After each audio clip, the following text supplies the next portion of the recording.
By breaking down the barriers to free trade and developing the economies of poor nations, the International Chamber of Commerce believes the world will be a stronger and better place to live. The group that originally referred to itself as the Merchants of Peace is looking to spread its vision around the globe.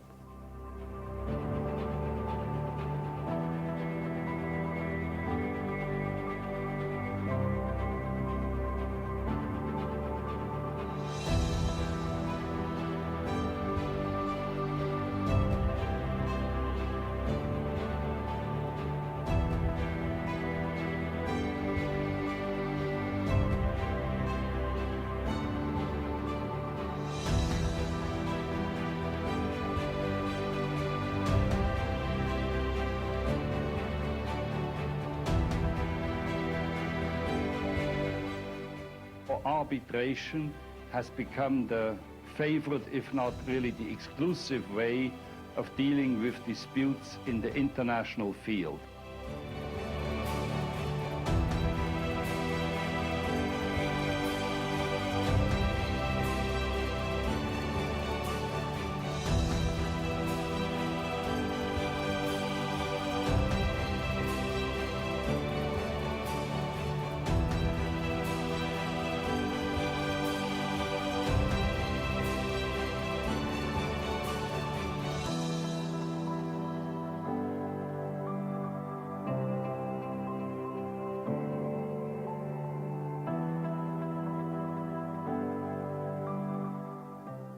Ultimate objective is the businessmen, the SMEs that the chambers have in their membership.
A CGU é um órgão com vamos dizer assim, com uma estrutura um pouco ímpar, né? Nós temos aqui um órgão dentro do Poder Executivo Federal que ele trabalha com várias áreas ligadas à integridade.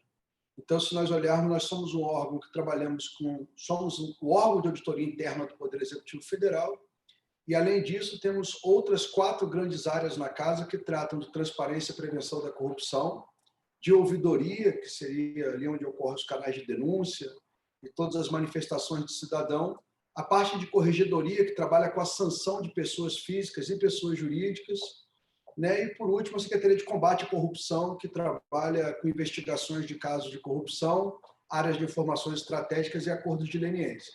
Então, a gente consegue abarcar de uma forma bastante ampla, dentro do Poder Executivo Federal, aqueles aspectos de prevenção, de detecção e de sanção que são tão difundidos nas convenções internacionais.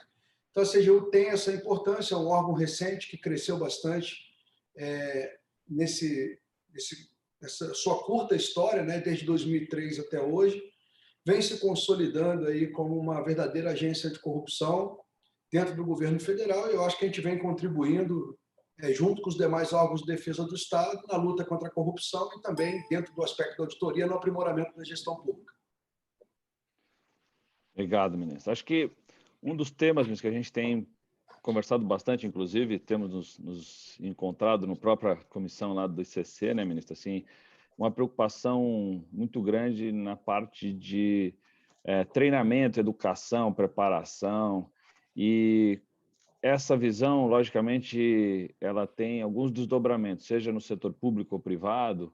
Como é que a gente cria essa cultura para as pessoas da importância do compliance, anticorrupção? Como é que você tem visto isso, ministro? Quer dizer, como é que isso tem evoluído? E, aliás, por curiosidade, quantos anos já de setor público, ministro? Eu tenho de setor público, eu entrei muito cedo, né? Entre a minha parte militar e serviço público, eu completei agora, dia 15 de fevereiro, 29 anos. Então, é um período grande, vivendo situações diferentes, né? Mas eu entrei com 16 anos no serviço público, por isso que eu tenho 29 anos. Senão, mas o ponto que você traz aí, ele é importantíssimo, da cultura, né? Porque a cultura ela é uma mudança que a gente sabe que ela não vai ser só dentro da instituição. A gente tem a importância da instituição, mas ela depende também de uma mudança da sociedade como um todo, né? É claro que a gente fazendo os nossos trabalhos, nós vamos modificando isso internamente. O governo federal iniciou, já desde 2017, um trabalho de integridade para tentar mudar essa cultura. A gente sabe que a gente não vai mudar essa cultura com poucos anos. Essa cultura começa a ser modificada, mas um trabalho de 4 anos ele é muito recente ainda, né? Eu tenho certeza que nas empresas que os senhores trabalham, são 4, 5 anos de trabalho árduo para mudar uma empresa. Quando a gente pega um mundo que é a administração pública, com as diferentes instituições, isso se torna muito difícil. E quando a gente pensa ainda mais amplo na sociedade como um todo, aí é praticamente uma geração inteira. Mas eu acho que o trabalho ele tem que ser iniciado, como já foi, desde 2017, já tivemos evoluções importantes, e eu acho que é o grande objetivo, é o objetivo final de um trabalho de integridade. A gente sabe que quando a gente começa a trabalhar com gestão de riscos, quando a gente começa a trabalhar com o envolvimento da alta administração, com todos aqueles pontos, no final de tudo, o que a gente quer é mudar a cultura daquela organização. E esse é o objetivo final, ele vai levar um tempo, e eu acho que a gente está no caminho certo para atingir esse objetivo. Bom, ministro. Acho que um outro tema, ministro, que a gente tem também debatido, acho que nessa linha do treinamento, mas o programa de integridade pública, acho que esse é acho que um interesse geral, né? E também o nível de abrangência. E acho que também na sequência, ministro, a gente vai falar um pouquinho sobre, desde da lei anticorrupção, né, 2013, como é que a gente tem encaminhado. Acho que vamos mesclar uma coisa na outra aqui, só para a gente poder entender um pouquinho a sua visão sobre isso, mas começando pelo programa, se você pudesse comentar um pouquinho, ministro, agradeço.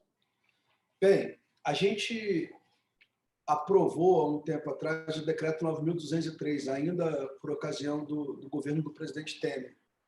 Ele tinha um grande foco na administração pública, que era a gente focar o nosso programa de integridade pública em 4 pilares. O primeiro era o envolvimento da alta administração. O segundo era a criação de uma unidade de integridade para cuidar de todos os pontos de um programa de integridade. O terceiro era um mecanismo de avaliação e gestão de riscos eficiente, e o quarto era o monitoramento contínuo dessas ações. Esses eram os pontos que nós traçamos inicialmente, né? Focamos em 2 pontos especiais, ou seja, nós tínhamos que implementar unidades de gestão de integridade em todos os órgãos da administração direta e indireta do governo federal, e nós tínhamos que aprovar um plano de integridade. Claro, que seguisse esses parâmetros que eu falei. Esse foi o esforço que nós conseguimos entregar agora em dezembro de 2020. Todos os órgãos da administração pública federal possuem uma unidade de gestão de integridade, todos aprovaram um plano. Sempre fica a pergunta, ministro, os planos estão bons? Não, não estão bons. Não estão bons porque são os primeiros planos, são planos ainda de uma diversidade muito grande de órgãos. Nós temos uma CGU, onde nós temos uma expertise, os servidores já trabalham com isso, mas nós temos outros ministérios que não têm, ou autarquias que não têm uma familiaridade, por exemplo, na área de agricultura. O pessoal não tem uma familiaridade com essa parte de integridade. Então, nós estamos inserindo isso. Eles aprovaram um plano que tem fragilidades. Nós estamos trabalhando, fazendo estudos de gestão de risco centralizados na CGU, apresentando as metodologias, e aí as equipes vão assimilando isso, falando, opa, nunca pensei por esse lado. Olha, eu tenho uma base de sanções já aplicadas, onde eu consigo identificar nem riscos, né? São constatações de irregularidades já ocorridas, né? A gente consegue dividir isso a partir da análise, fizemos um estudo agora, com uma análise dos casos de corrupção do governo federal, e chegamos a conclusões bastante interessantes sobre o perfil de quem realmente é sancionado por esses casos. A gente verifica, por exemplo, que quando a atividade é de fiscalização do governo, normalmente os sancionados, eles não são pessoas que ocupam cargos, porque quem vai para a ponta fazer fiscalização não ocupa cargo, né? Que é um perfil já diferente quando a fraude é na execução das políticas públicas. Então, nós estamos montando todo um perfil dessas fraudes e dos casos que são mais constantes na administração pública, e os gestores já estão recebendo isso pronto, principalmente as unidades de gestão de integridade, para elas poderem enxergar isso dentro do seu mundo específico. Então, eu acho que a gente tem evoluído nessa parte da gestão de risco, que era uma fragilidade grande de todos os planos, quando nós observamos. Nós já estamos com um plano já em andamento de auditoria dessa implementação do programa de integridade nas unidades que têm maiores riscos e com maior orçamento. Justamente, a gente sabe que a gente tem poucas unidades, respondem pela maioria do orçamento público. Então, é melhor que a gente foque logo nessas unidades. Então, acho que a gente deu passos muito importantes para esses primeiros 4 anos de trabalho. Esse trabalho já vem surtindo resultados. Você não está enxergando fraudes, nem casos de corrupção na mídia, como eram constantes, envolvendo as altas figuras da administração pública. Por quê? Porque você melhorou os controles, identificou melhor os riscos, implementou e vem monitorando esses controles. Eu acho que esse é o caminho que a gente vai seguindo, cada vez mais dando passos, cada vez mais trabalhando na criação de controles realmente efetivos que atingem os objetivos estratégicos das organizações, e eu acho que é o caminho que a gente está seguindo e que já vem dando certo. Tá bom. Ministro, a gente, Deloitte, em conjunto com o ICC, nós fizemos uma pesquisa, acho que o senhor até lembra, a gente debateu isso na questão do ambiente pré e pós lei anticorrupção e Lava Jato, né, especificamente, e a gente viu uma mudança significativa na postura das empresas em relação aos programas de compliance, a melhoria dos conceitos de risco, controle, como o senhor comentou. O que, na opinião do senhor, de fato, a gente evoluiu nesse sentido e o que de fato, a gente regrediu, eventualmente, nos últimos anos? Porque esses programas, muitas vezes, ele atinge um certo patamar e, se a gente não mantiver, ele corre o risco de voltar ao status anterior, né? Qual que é a opinião do senhor sobre isso? E também já vou aproveitar para falar um pouquinho sobre o contexto atual, né? A gente está tendo muita pressão sobre as questões do Brasil, aí a gente vai entrar nesse assunto um pouco mais polêmico, mais importante para os nossos participantes aqui ouvirem a opinião do senhor sobre esse assunto. Então, vamos falar um pouquinho primeiro sobre essa questão de pré e pós Lava Jato e depois do contexto atual, ministro, por favor. A gente teve uma mudança significativa no Brasil em relação à atenção à corrupção, eu acho que a partir de 2014, a primeira fase da Operação Lava Jato, ela ocorre em março de 2014, né? E nós temos esse período entre 13 e 14 como um período emblemático. Em 13, nós tivemos a aprovação da Lei Anticorrupção, né? Na Lei da Criminalidade Organizada, e também tivemos aí o início da Lava Jato em 2014, já com esses novos mecanismos na mão dos investigadores, né? São novas ferramentas de investigação. Exatamente. Em especial em relação à lei anticorrupção, ela traz ali uma sanção, e 2 sanções específicas previstas na lei, que é a multa, que pode vai de 0,1% a 20% do faturamento bruto da empresa, no exercício anterior à abertura do procedimento, que é uma coisa bastante pesada para a empresa, sem dizer que isso não abarca os possíveis devoluções de dano que a empresa tem. Além disso, quando a empresa é sancionada, ela fica com seu nome exposto em jornal de grande circulação e no seu sítio da internet, com o extrato da sanção publicado por 30 dias, e para quem é de uma empresa, sabe qual é o peso desse risco para a imagem e para a reputação da empresa. E caso as fraudes tenham sido em licitação, ainda posso trazer sanções da Lei 8.666 para dentro desse processo. Então, assim, são perdas significativas e as empresas começaram a se preocupar com isso. Então, você tem.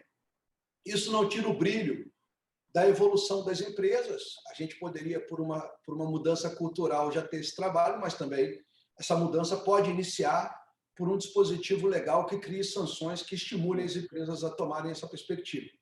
E as empresas o fizeram. Eu acho que eu li o estudo do ICC e Deloitte, muito, muito bacana, 211 empresas, não me lembro ao certo, praticamente 52% delas com uma receita líquida acima de 1 bilhão, e realmente demonstrando que essas empresas evoluíram em muitos aspectos, né? Isso não se difere das nossas constatações no Proética aqui.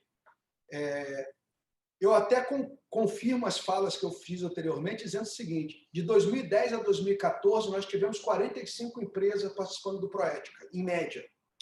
Em 2015, nós já fomos para 97, e em 2018 para 373. Só para a gente mostrar como é que esse assunto foi para dentro das empresas. Mas a gente sabe também que, até por uma questão financeira, esse assunto está muito mais divulgado nas empresas que têm um porte maior, né? Então, eu tenho certeza que as empresas evoluíram bastante. Eu acho que são pontos importantes. A gente verifica que praticamente, a gente viu no último Proética, 90%, e nada é diferente do que vocês encontraram no estudo de vocês, 90% dessas empresas tinham canais de denúncia, assim, já ninguém apresentava os seus planos sem as estruturas básicas bem implementadas, não só implementadas, mas funcionando.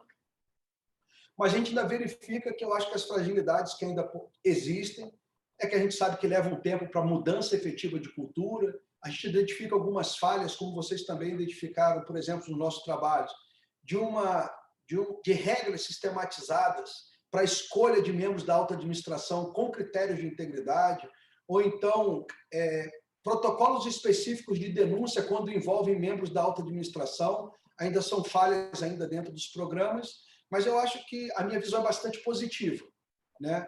Eu não vejo, eu acho que talvez, se a gente teve algum tipo de retrocesso, pode ser até devido à pandemia, porque as empresas podem piorar financeiramente, não ter mesma capacidade de investimento num momento tão complicado como a gente está vivendo, mas eu tenho certeza que isso vai ser retomado nas empresas que passaram por alguma dificuldade ao término da pandemia.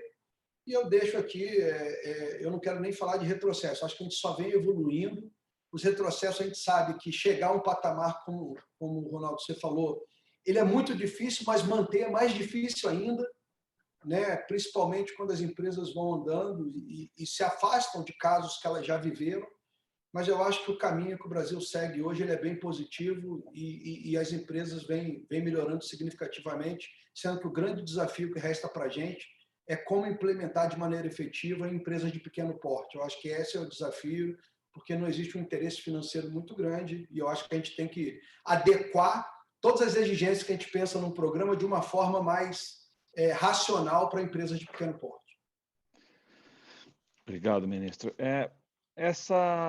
Essa cooperação, ministro, entre setor público e setor privado, até porque muitas das regulamentações, né, são oriundas do setor público, logicamente, e como é que o senhor vê, primeiro, essa colaboração, e segundo, a gente viu na pesquisa uma evolução bem significativa, né, do setor privado.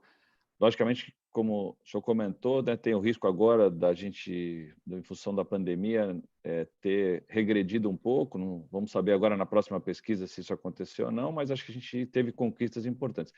Essa sua visão é a mesma do setor público também, ministro? Quer dizer, essa evolução, o senhor vê no setor público também? Ronaldo, vejo bastante no setor público, porque assim, o setor privado, por mais que ele tenha sido incrementado de 2014 para cá, alguns setores do privado já eram muito bem regulados, né? Você pega o setor financeiro. Então, assim, tínhamos esse problema. O setor público, eu vou dizer que até 2014, o assunto integridade era zero. A gente não tinha esse assunto aqui. Nós temos o primeiro decreto de 2017.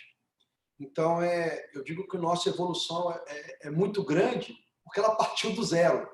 Né? Talvez a gente não tinha essa visão estrutural de um programa de integridade. Nós tínhamos ações que fazem parte de um programa de integridade, mas sem uma visão sistêmica do processo. Nós tínhamos canais de denúncia, nós tínhamos investigação de crime, nós tínhamos gestores que se preocupavam com a parte de integridade, já eram atentos a conflitos de interesse, coisas do tipo, mas ninguém tinha um plano, ou seja, uma visão sistêmica do problema. E isso agora existe. Então, essa aí é a evolução que nós temos é grande, e quando a gente parte praticamente do zero dentro dessa evolução, a gente fala que é mais fácil. Eu falo assim, é muito mais fácil você começar do zero e atingir um nível de 50% do que atingir 90 pontos e dali crescer para o 100. Né? Então, a gente está tendo uma evolução muito grande por causa disso, mas, claro, eu acho que essa evolução do público, como eu disse, acompanha bastante do privado. E o senhor comentou, né, que, na verdade, exatamente essa figura do CGU ser uma auditoria interna do governo federal, né, ela se assemelha, nesse aspecto, à auditoria interna das empresas também, né, ministro? E como é que o senhor vê essa colaboração? Né? Acho que isso tem uma troca de experiências importantes e que pode ser que a gente não esteja utilizando da melhor forma, né, ministro? Como é que o senhor vê essa forma de colaboração? Eu sei que existem iniciativas, inclusive do próprio ICC com a CGU, mas como a gente poderia até ampliar essa colaboração para trocar experiências, o conceito de melhores práticas aí para os dois ambientes, acho que é bem positivo. Como é que o senhor vê isso, ministro? Olha, eu acho que a gente teve uma reunião com o ICC e eu acho que o ICC, por exemplo, é um local maravilhoso para a gente iniciar esse processo. Claro que aqui dentro da nossa função de auditoria interna, a gente praticamente está se baseando hoje nas normas privadas de auditoria interna. Né? A gente não tem uma norma específica, praticamente todas a gente vem importando para dentro da administração pública a experiência privada.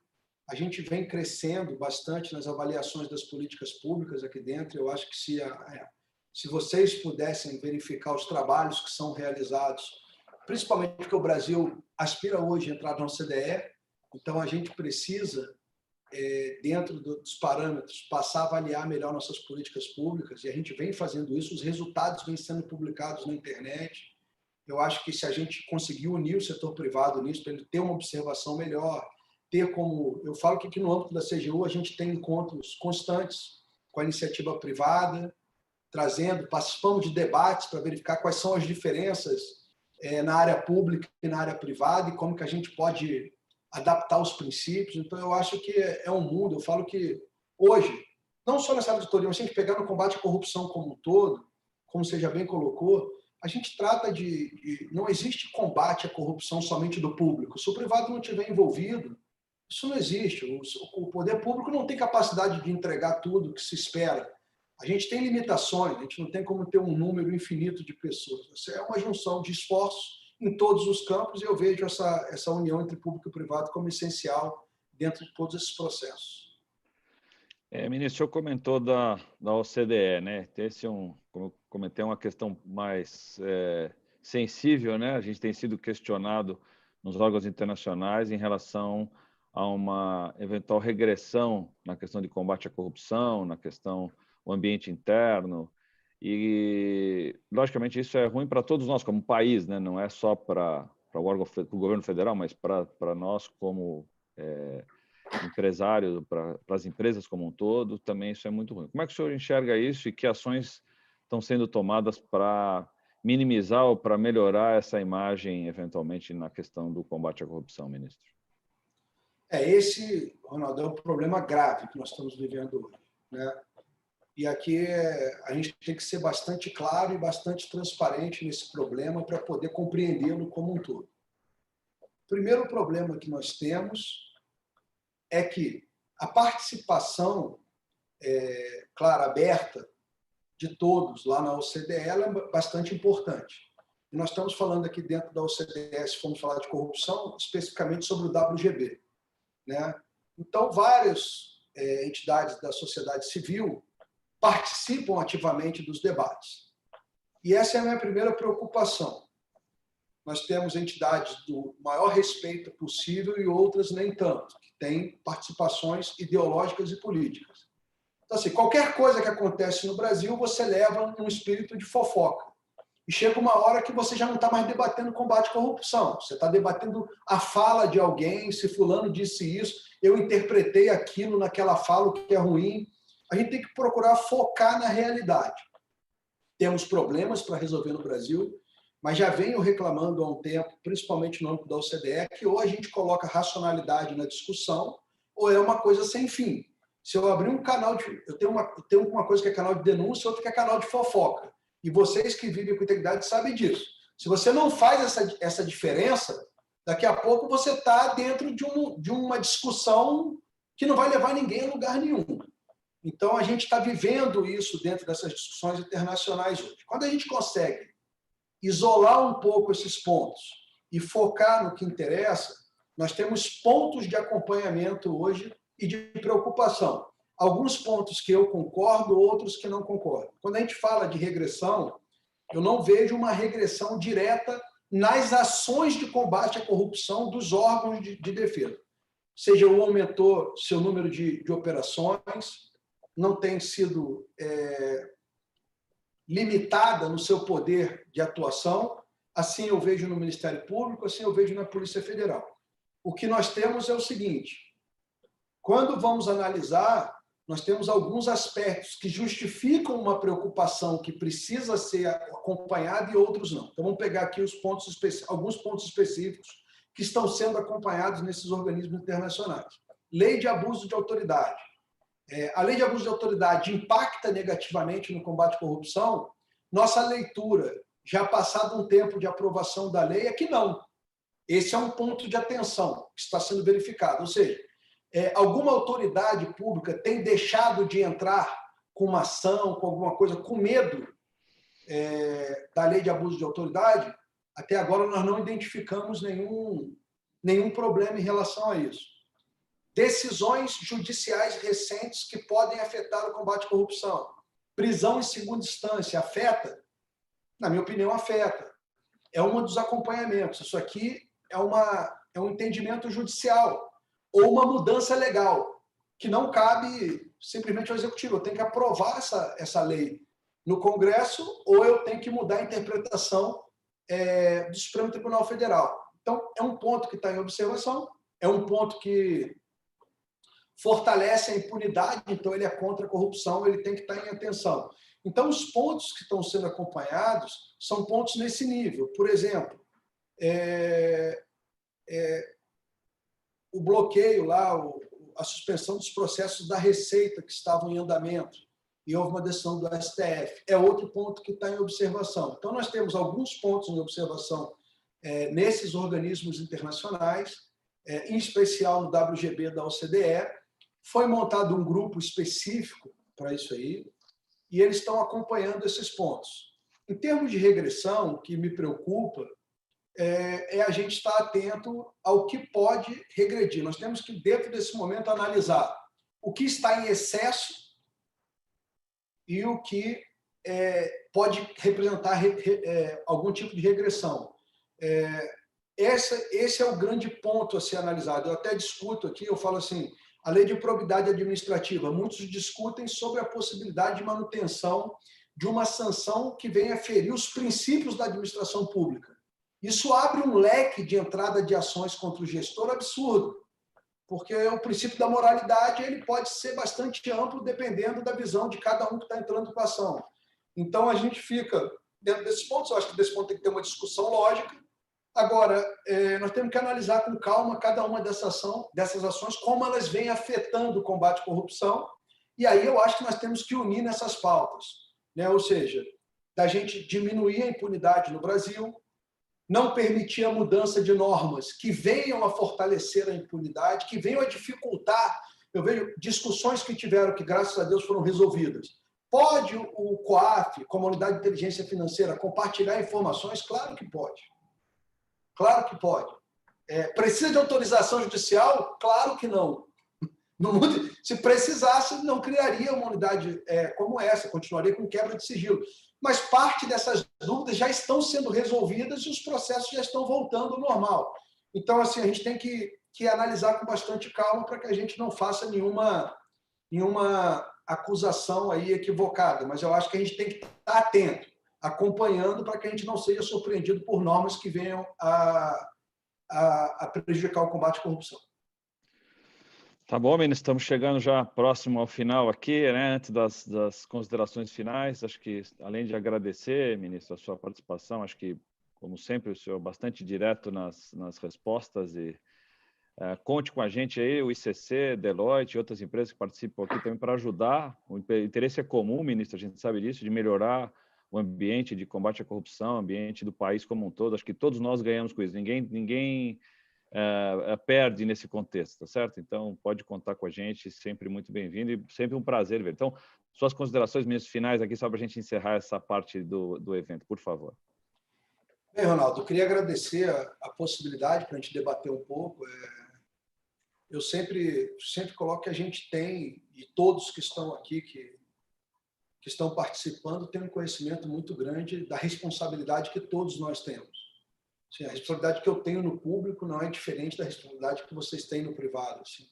Se a sociedade como um todo muda, um país muda. E o servidor público nada mais é do que um extrato da sociedade. Entendeu? É uma pessoa que sai da sociedade para ocupar um cargo público. Nós temos que ter bastante racionalidade porque nós estamos voltados para o mesmo objetivo. A gente sabe quais são as consequências deletérias da corrupção. A gente ter um país com corrupção é ter um país com desigualdade social, é ter um país com mais violência, é ter um país onde as pessoas não têm uma esperança de futuro. Então, assim, acho que o momento, se eu tivesse que fazer alguma colocação de palavra final, é que a gente passa por fora todos os problemas que nós temos, nós vivemos ainda uma pandemia no momento desse, com agravamento dessa situação, dessa desigualdade social, e a gente tem que se unir dentro de um objetivo comum. Tenho certeza que, independente do que cada um acredita, todos nós temos uma certeza. Nós temos que acabar com a corrupção, melhorar a gestão pública do país para que a gente possa ter um futuro melhor. Então, esse eu acho que é o nosso papel. Espero que a gente esteja sempre unido dentro desses objetivos e sempre coloco aqui, como hoje, nessa oportunidade que eu tenho de estar como ministro da CGU, a instituição que eu represento como uma parceira de todos, principalmente da sociedade civil, no atingimento desses objetivos específicos, que, no final de tudo, é a melhoria de qualidade de vida da população brasileira. Tá ok, ministro. Mais uma vez, nosso muito obrigado em nome da ICC, da Deloitte, dos membros da ICC. Muito obrigado, sinceramente, pelo seu tempo e pelas contribuições aí para nós. Karen, por favor. Obrigada a todos. Vamos agora para um rápido intervalo para o próximo painel com o tema Fortalecendo os mecanismos de combate à corrupção no Brasil. Voltaremos em breve.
Alô, alô, alô, alô, tá vendo? Não vai, tá vendo, Bruno?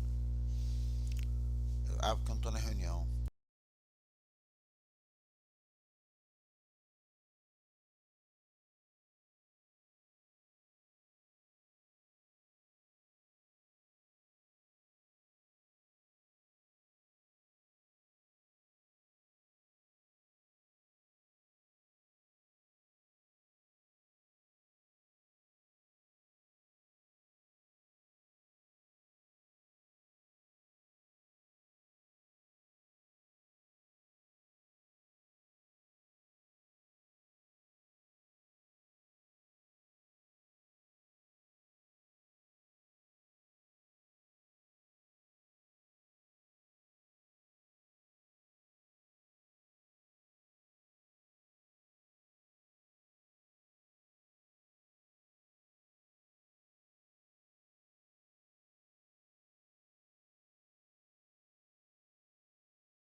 Dando continuidade ao evento, convido para participar deste painel o diretor executivo da Rede Brasil do Pacto Global da ONU, Carlo Pereira, o diretor adjunto de Governança Pública da OCDE, János Bertok, o controlador do Estado de Minas Gerais, Rodrigo Fontenelle, e como moderadora, a sócia da Integridade e membro do Conselho Consultivo da Comissão de Responsabilidade Corporativa e Anticorrupção da ICC Brasil, Roberta Codinotto, para quem eu passo a palavra. Obrigada, Karen. Bom dia a todos. É um prazer estar aqui nessa manhã e com palestrantes tão ilustres. Hoje nós vamos ter o desafio, né, de tentar trazer o melhor deste painel com esses especialistas, e logo eu vou pedir, então, a atenção de vocês, porque nós vamos trocar o idioma, tá? Nós temos a presença do János aqui conosco, e nós vamos, então, fazer essa troca para o inglês, para que a gente possa extrair, então, as ideias que ele tem a compartilhar conosco. Então, é um prazer estar aqui com vocês, e aí eu peço licença, nós vamos, então, mudar esse idioma para o inglês. Let's switch, so, János, so you can understand us now. I was just saying hello for everyone that would be with us today. So, good morning, everyone. It's a pleasure to be here with these wonderful panelists. Who will share with us many ideas about strengthening mechanisms to fight corruption here in Brazil. I would start asking Mr. János, but we will have a chance to hear Fontenelle and also Carlos. So thank you so much for joining us today, everyone. Yesterday, during our first panel, Tânia Consentino, CEO of Microsoft, and also our president of Anti-Corruption Commission, she has mentioned recent facts concerning fight corruption in Brazil that made us concerned. Brazil has been facing ups and downs when it comes to fighting corruption. A lot has been achieved, but we know there are remaining challenges. So I'd like to start asking all our panelists their opinion on how we can advance this agenda. What are the programs and mechanisms which should enforce as country? So János, I will start with you. Thank you so much for your time with us today. So please. Muito obrigado, Roberto. Thank you so much. This is really, it's a pleasure for joining this panel and represent the OECD and share a global and international perspective. You're right that nowadays the impact of corruption, but this is the economic and social impact, this is really increasingly documented, and the societies, the business, they are more and more aware.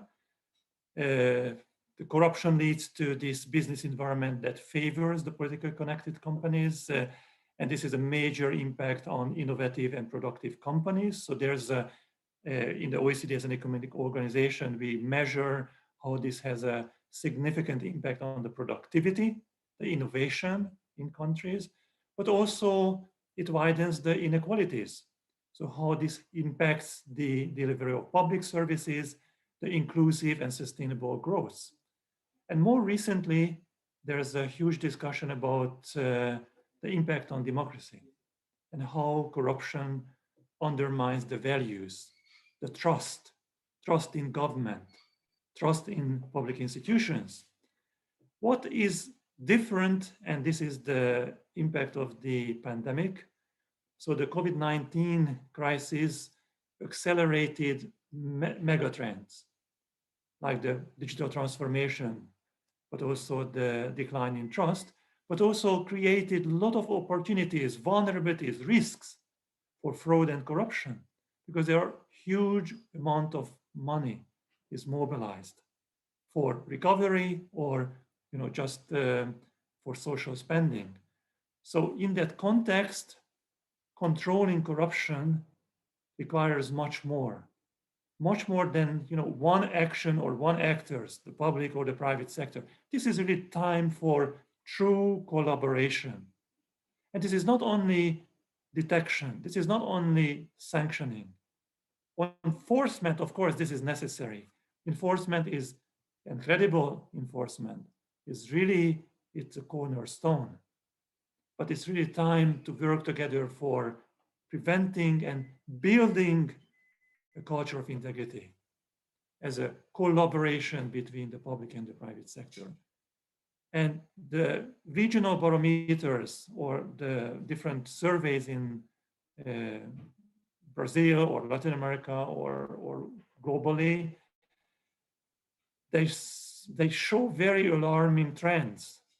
For example, the Latino barometer shows that in Brazil, 90% of the surveyed citizens, they see that powerful groups, they are influencing public decisions, legislations, public policies. So this is very alarming, and the OECD works very closely with Brazil, and we really provide vision, but also international instruments in order to give a dynamic approach for this risk-based approach, in order to work at the interface of the public and the private sector and move beyond just fixing the formalities, the institutions, the legal framework, the procedures, but support good practices, identify, for example, cooperation, impact analysis, risk-based impact analysis to build culture of integrity and also sustain. So we have been working not only those in the executive who are in charge of, for example, policies or implementation of legislations, but also the Tribunal de Contas, so the TCU, in order to see the functioning and provide indicators about the functioning of these, like the risk management or the building blocks for a culture of integrity. So we look forward to continuing this cooperation. One issue is really the coherence, how to better coordinate, and not only within the national government institution, but also across levels of government, in order to see this cascading down these values, principles of transparency or accountability in the same way applying through different states at the regional and the subnational level. But also we see alarming trends, for example, money in politics. So working together with the private sector in order to ensure transparency, accountability, integrity in the interaction between the public and the private sector. Regulating lobbying, of course, conflict of interest, revolving doors, these are significant issues, but also whistleblowing and providing the same level of protection, particularly in this is what we call the gray areas between the public and private sector. So in case of contractors to the public sector, etc. So we look forward to continuing and supporting Brazil and welcome very much this collaboration between the public and the private sector. Thank you so much again. Thanks, Janos. I think you brought many good ideas and I will use some of them to ask Carlo about this. Carlo, Jano has mentioned that we need much more than one action. What reminds me, the collective actions. So what's your view about that? How can we act as country to enforce the mechanisms to fight against corruption? Thank you so much. Sure. Thank you, Roberta. It's a pleasure to be here with you and Gustavo and Janos. And before I talk about our collective actions, I want to maybe add some things on this very specific issue on what the country can do, not only companies, but also the country itself. we first must acknowledge that fighting corruption has been improved along the years since the 80s. So since, for example, Brazil joining UN and OECD conventions, for example, and since 2014, we know that the country has been living with daily corruption scandals. And of course, we know that those corruption scandals, they have affected profoundly political decisions, interfered in electoral process, damaged the functioning of the economy as well. And these scandals revealed the depth and resilience and longevity of corruption schemes and has unaccountably affected the confidence of Brazilians in relation to public and private institutions. So, for example, the Trust Barometer Edelman study shows that in Brazil, the most trust institution is companies, 61%. And when it comes to the government, it is around 30%. So it is very much related to the discussion here today. And the indicator demonstrates, as Janos just said, that there is a room to improve the situation in Brazil. And the Compact, as you know, we are a very good partner of us, has argued that private sector can occupy a prominent place in these improvements. And when you look at the evolution, the compliance in Brazil in the recent years, growth and maturity are undeniable, that's for sure. And this direct result of these major investigations and the anti-corruption law. Gradually, the discourse has been changing, so compliance is no longer seen as a cost, but as an asset to contribute to business growth. And since the consolidation of the Brazilian anti-corruption law, the implementation of the compliance programs has increased a lot. It's important for the country to keep, as Jano said, the path of anti-corruption strengthening, and setbacks are hindered. So that's the main problem. As you could see in these recent months or years, we have various setbacks in the fight of corruption. And to answer more directly your question, I believe that we should discuss, and we should have in place urgently a whistleblower protection regulation and also lobbying regulation, and improve our binding practices and regulation as well.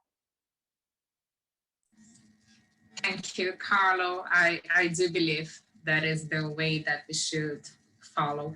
So Fontanelli, I cannot, I have to say that when Carlo and Jano mentioned trust, I do believe that all the work that the state controllership is doing and is to strengthen the trust of the society on the public sector.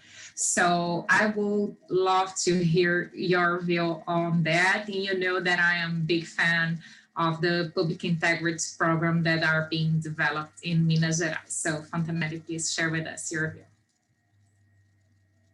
Thanks, Roberta. Good morning, everyone, and thank you so much for this invitation. I'm honored to share this panel with you, who represent the most remarkable institutions in our area in this field. Before I answer, Roberta, this question, just to bring everyone to the same page, the controllership is the internal control body of Minas Gerais. And since January 2019, I'm in charge of it as a general controller. And basically, CGE has two main missions. We need to help managers to improve public administration, for instance, delivering better public policies, and fight against corruption. Just two main missions. But about your question, and besides all Carlo and Janos had said, which I totally agree with, I think the bottom line about fighting corruption is culture. And we have plenty of laws in Brazil. Definitely regulation is not a problem at all here. And I do believe in culture changing, but as we know, it requires time. Yeah? It's not a short distance to run. And that's a problem because we are used to thinking immediately. We demand quick results, outcomes, and it's a challenge to face. Related to culture changing, we need to encourage social participation. And then when in Brazil, we just an explain, in Brazil, we use the expression social control, but those who live abroad could misunderstand this term. So the expression social participation, I think, would be of a better use. Nowadays, we are feeling more and more interest by population in participation in the public discussion, and this is very healthy. In that sense, I believe there must be programs, policies, or something like that that would take advantage of this idea. To sum up, I think we do not do nothing alone. We need all the institutions working together.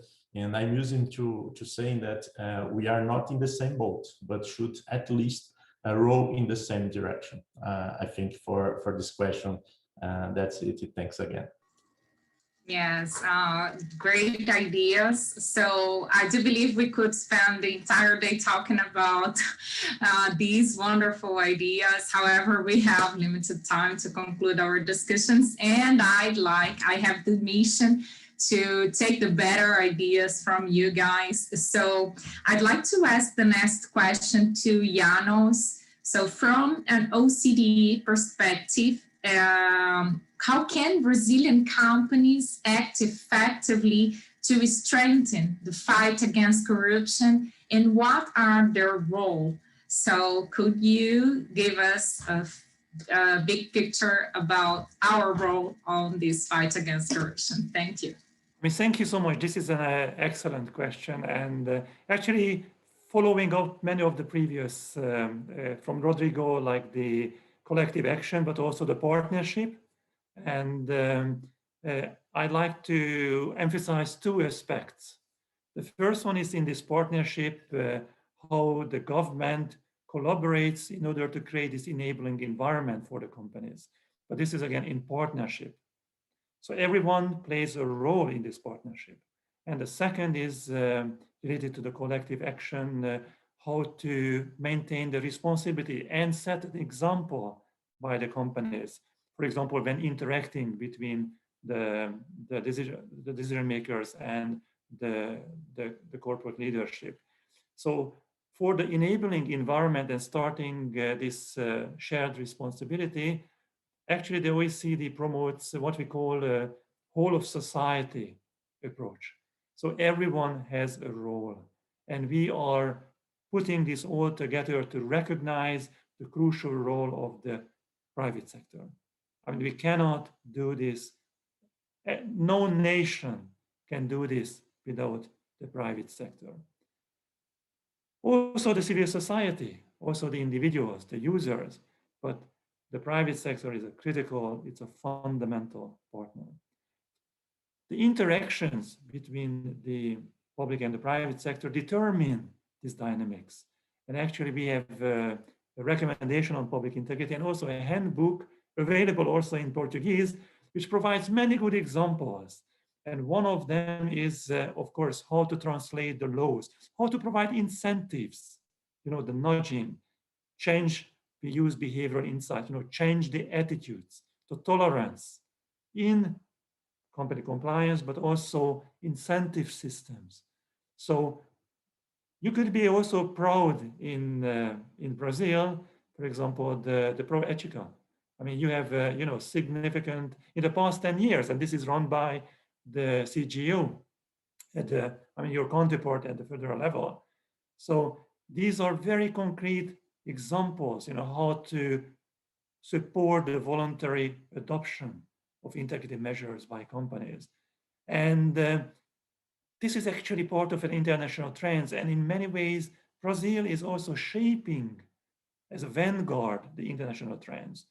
Because more recently, 4 years ago, the French legislators, they similarly passed legislation on, they called it loi Sapin II, so the second legislation by the ministers Sapin, which established this type of anti-corruption programs, including the compliance measures, but also advice on how to provide methodology and capacity building for anticipating, managing corruption risks.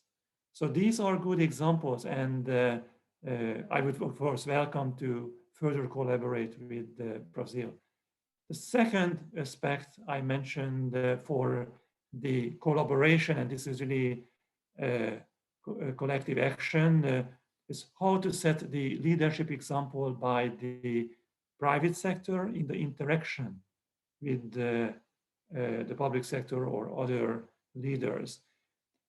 You mentioned specifically lobbying, and unfortunately, Brazil is lagging behind in providing transparency, integrity in the interaction between the corporate leaders, the lobbyists, and the public decision makers. So in that sense, the OECD actually, we are not only setting the international, there's the OECD principles for transparency and integrity in lobbying is the only global standard, we call it recommendation or instrument, but we are also monitoring, and in 5 weeks, we are providing a new global report on the implementation, and we would like to, again, encourage to use many of the good examples, many of the good practices, because this is also linked to many of the private action like political financing, revolving doors, or conflict of interest. So we look forward to working with you, because the responsibility of the private sector starts with setting a good example. So this is also the codes of conduct for the leadership, also for the transparency, the pledge. And we know that it takes two to tango. So lobbying is similarly depends on the two sides, the two actors. So we look forward to working with you, the private sector, but also we have been working with the public sector in order to advance this very important piece in the Brazilian context. So thank you so much, and look forward to continuing the dialogue. Thanks, Janos. I just love the material that you mentioned, the book, the Integridade Pública, that it's translated to Portuguese. So it's very good, and I always mention this material from OECD. So you mentioned something very interesting, that no nation can do that without private sector. So my next question is to Carlo. So Carlo, how has the Global Compact worked to assist companies in fighting corruption because of exactly what Janos has mentioned, that we cannot do without the private sector? So how exactly can the signatory companies make this commitment? So share with us, please. Roberta, you would be the best person to answer that, because we are, since the very beginning, in our fight here in Brazil, I guess, against corruption in the Global Compact. So I thank you very much for that. For those who don't know the Global Compact, we are, in a very short and wrong sentence, we are the arm of the United Nations for the private sector. And today we have more than 15,000 members, all of us around the 10 principles. The 10 principles are around human rights, work, environment, and the 10th principle, which is anti-corruption. And it's very important because we were created by Kofi Annan in 2000, but the 10th principle just came up in 2004. And it was because the discussion was there since the very beginning, but some countries were against of having a principle around anti-corruption. So it is quite curious, so to say. And in our 10 principle, of course, it shows that it's very important for us to have in principle for anti-corruption, because we know that anti-corruption corruption is an obstacle for everything we work with. So it's an obstacle for human rights, for decent work, and of course for the environment as well. A couple of days ago, we were talking about that corruption has face. So it is a face of a child starving. It is a face of a mother having her child in the middle of the street. So with the corruption, as you know, destroys value, destroys the societal issue for sure. And what we've been doing here in Brazil is work a lot with collective actions. And we use the methodology of the World Bank, and then we have applied for many sectors here in Brazil up to now. So urban cleaning, construction. Now we just started in February. We started for the agriculture sector that, of course, we all know it's very important for Brazilians, for Brazil. And we believe that it's the best way to fight corruption, because as Janos just said, and Gustavo as well, to fight corruption, we need everyone. We need cross-sectoral initiatives like the collective actions we have here. So we have achieved already many good results. So for example, this anti-corruption movement in engineering construction sector, we have already talked to more than 30,000 suppliers on integrity issues. And what I think the benefits for companies are that companies increased chance of fair selection as a supplier, enhanced access to markets at the global, regional, and local levels. We know that the way financial markets, not only financial markets, but financial markets, governments see the country as a whole, and also the private sector in a country affects very much business, whatever the sector is. And also better dialogue with regulators, for sure, investors, civil society organizations, a higher level of employee morale in engagements. We have many different polls and research that show that people want work with purpose. So those companies that are very deeply affected by corruption scandals, they will face difficulties to find the best talent for sure. And also we can mention better access to capital loans.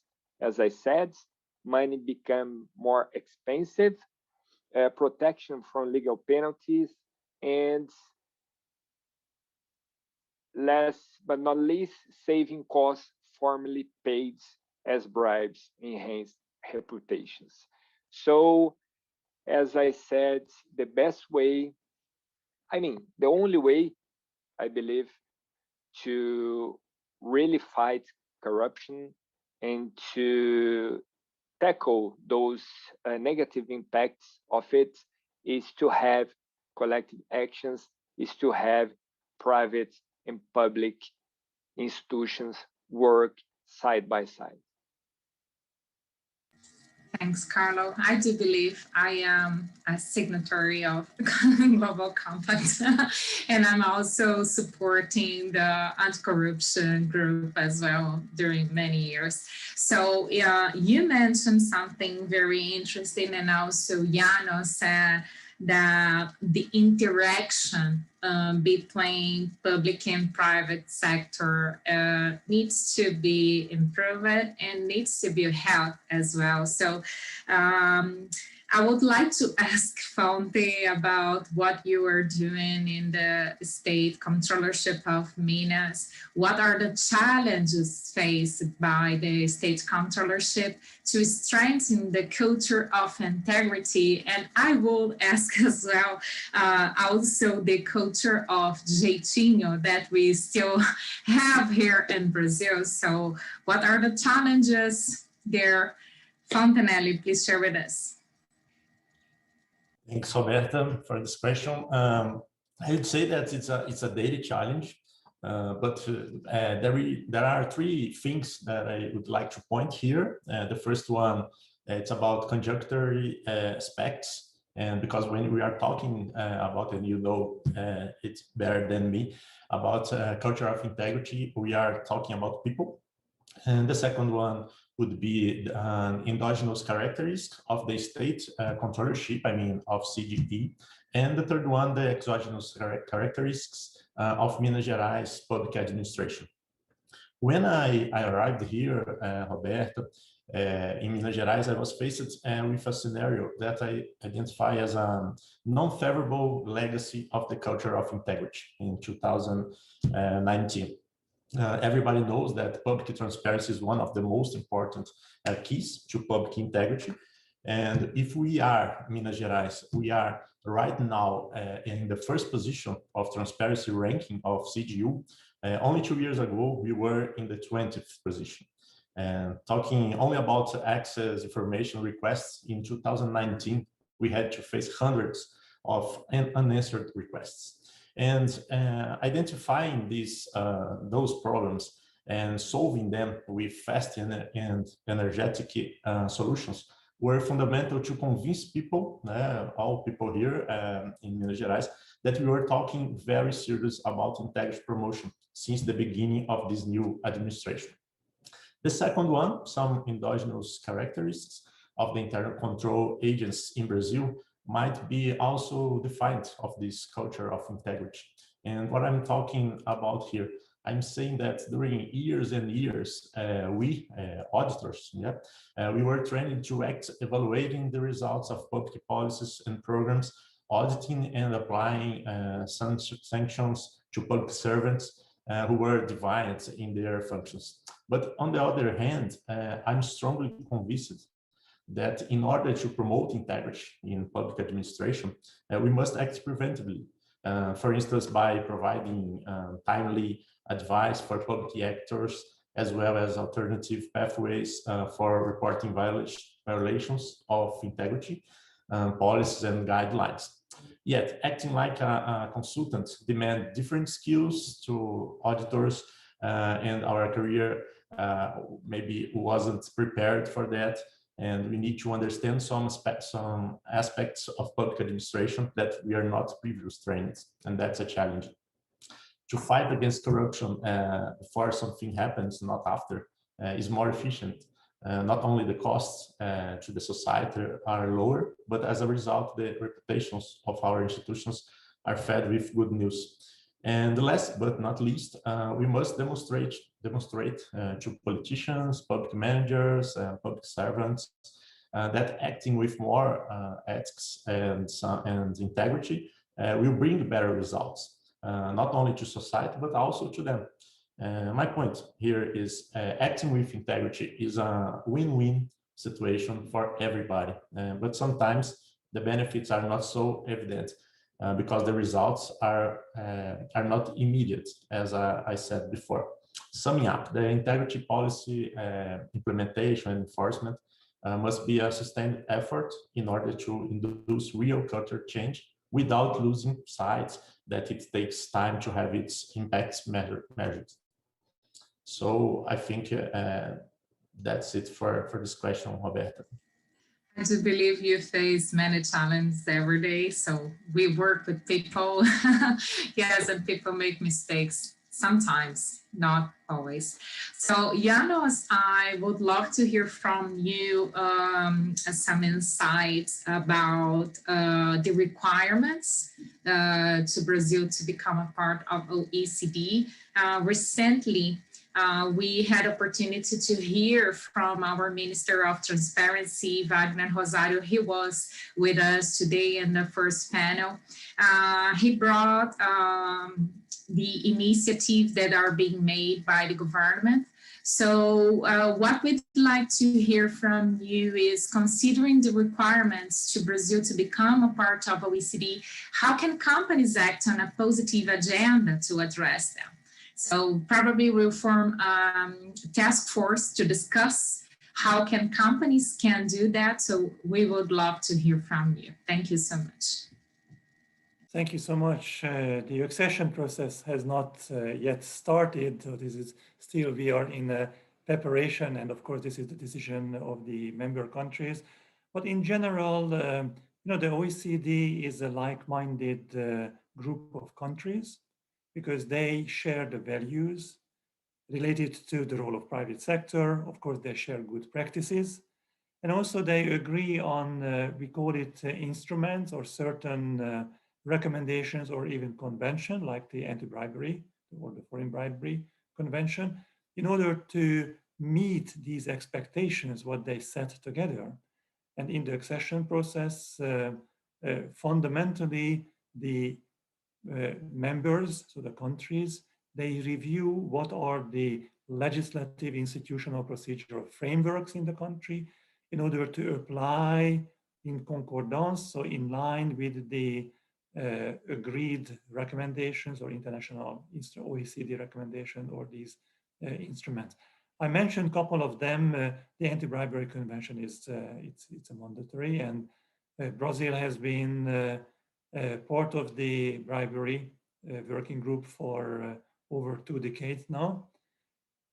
And in the public governance era, of course, you mentioned, and you know, the recommendation on public integrity, but also there's recommendation on managing conflict of interest, and also on, you know, public procurement, on lobbying, and many of these instruments, you know, they are monitored together with the society, with all the stakeholders, and together with the business community. So what you can go, actually, this is, work together. This is the collective action in order to prepare and meet these standards, in order to comply with these recommendations in advance. So when you come to the table, you could already, and I can give many of these concrete examples, how we work, for example, with Minister Wagner in the CGU, how Brazil was also a source of good practice, for example, using the transparency and the Transparency Council, the new technology, using, you know, the declaration system, whether this is for making available information on procurement, you know, the contracting, or this is the disclosed information related to conflict of interest by asset declaration. You could find so many good examples from Brazil. So we would like to just encourage to continue.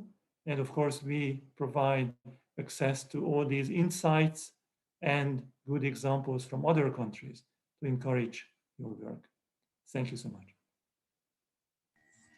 Thank you, Janos. You gave us many ideas on how we can work to improve. I think work together is something that we are promoting. So this webinar today is a good example of it. So talking about the collective actions made by the Global Compact, inviting someone from the public sector to share the initiatives. So this is a wonderful example of what we are trying to do here. So thank you so much for sharing with us. So Carlo, and what are the main challenges that Global Compact sees and companies to strengthen fight against corruption. So I think we have many challenges. So what are the main challenges? So share with us, please. Thank you. Thank you, Roberta. If I have had to choose one word, I would say culture. Because what I mean is we have a lot of companies today that have very good anti-corruption integrity programs, but we know that many times or sometimes it's not really internalized into its culture. So I think it's necessary to promote really the culture of integrity in the private sector here in Brazil. I'd like to mention two studies, and of course a way to tackle that, I would say, is, for example, the collective actions we run with many very good partners, for example, ICC or Instituto Ethos, and so many others, public and NGOs and private sector partners as well. And first, one study by OCDE, and that brings the main reasons of having a anti-corruption program. So first one, a requirements from a government agency. So perhaps as a result of an investigation prosecution, company's board asked the company to establish the program, 37%, and the company's executive management made the decision to create the program. And of course, the tone must come from the top, but we know that we need to internalize this in companies' culture. And other study I want to mention, I think it's very important, is from by Proetica. And then what they say is, when it comes to risk assessment, the majority of companies still don't conduct regularly corruption risk assessments. Tone from the top, so 95% of companies showed that the CEOs manifest publicly the compliance program, but only 36% have a formal integrity criteria in the selection of the high-level leadership. So what you call here in the compact rhetorical gap. And compliance area, 84% have a dedicated compliance area, but only 19% showed that this area has formal protection against arbitrary punishments. So a high risk of independence there. And the last one, for 91%, it is mandatory that the third parties follow anti-corruption rules, but only 21% favor or prioritize those third parties that have an implemented compliance program. So again, we have a rhetorical gap. And sorry, the last one actually is this one, 98% have regular anti-corruption training, but only in 7% of the cases, the trainings are attached to the risk assessments. So that's why I answer that it is very much related to culture. And of course, to walk the talk, not only having good and beautiful anti-corruption integrity programs, but really deploy what is in there, you know. And the last thing I would mention is that it's very much related to big companies in Brazil. So of course we must find ways. I know, for example, ICC has a very good program with it, ICC, and we are a partner of theirs, and then to bring this discussion to small and medium companies. It is more than necessary. Thank you. Exactly. And I would mention as well, Carlo, the Alliance for Integrity that also is doing a really great job. So I'm very honored to be part of this, and you are as well. So you mentioned something very interesting, and I will connect with my next question. So you mentioned that we need tone from the top, but we have also to internalize the culture of integrity inside the companies, what I am calling as tone from the bottom, because we need to have the tone from the top, but we also need to have the tone from the bottom. So thinking about everything that we saw happening during the pandemic, I would ask Fontanelli about this. So do you think the new wave of pandemic influences anti-corruption initiatives once sometimes we don't have this tone from the bottom inside companies, but also among the citizens in the society? So share with us your view on that, please, Fontanelli.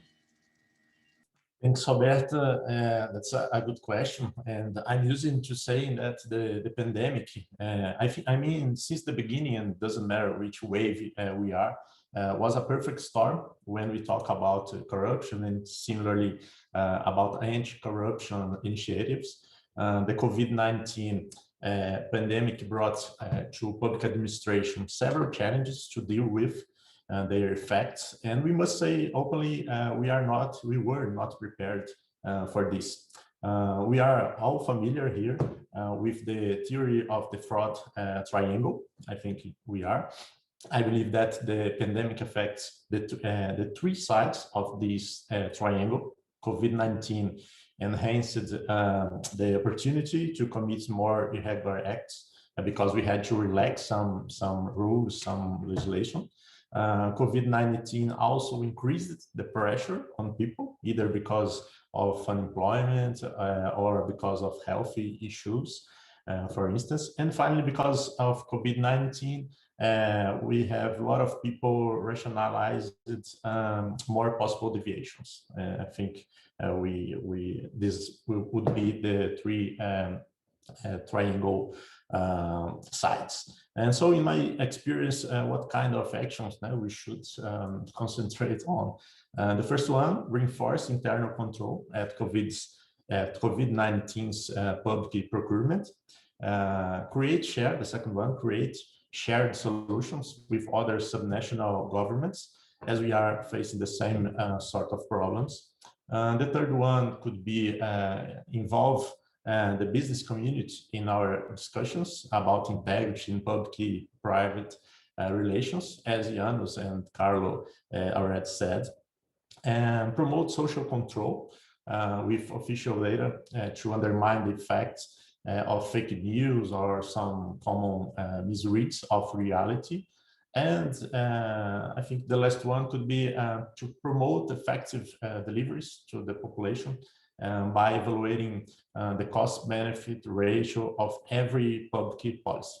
And talking about tone from the top or at the top, whatever, I could not end this presentation without talking about the importance of political support that we have here in Minas Gerais to conduct our operations with agility and autonomy. I've been working in different governments, and in my own experience, what I have to say is political support is essential to improve integrity and to fight against corruption. Thanks again. Wonderful. Thank you so much, Fontanelli. Unfortunately, we are running out of time, so I would love to hear you all during this entire day. So I would ask you like a brief comment to say goodbye to our audience. Please, Janos, share with us your last idea about this panel. Thank you so much. I mean, thank you so much again, the invitation and also this very lively discussion.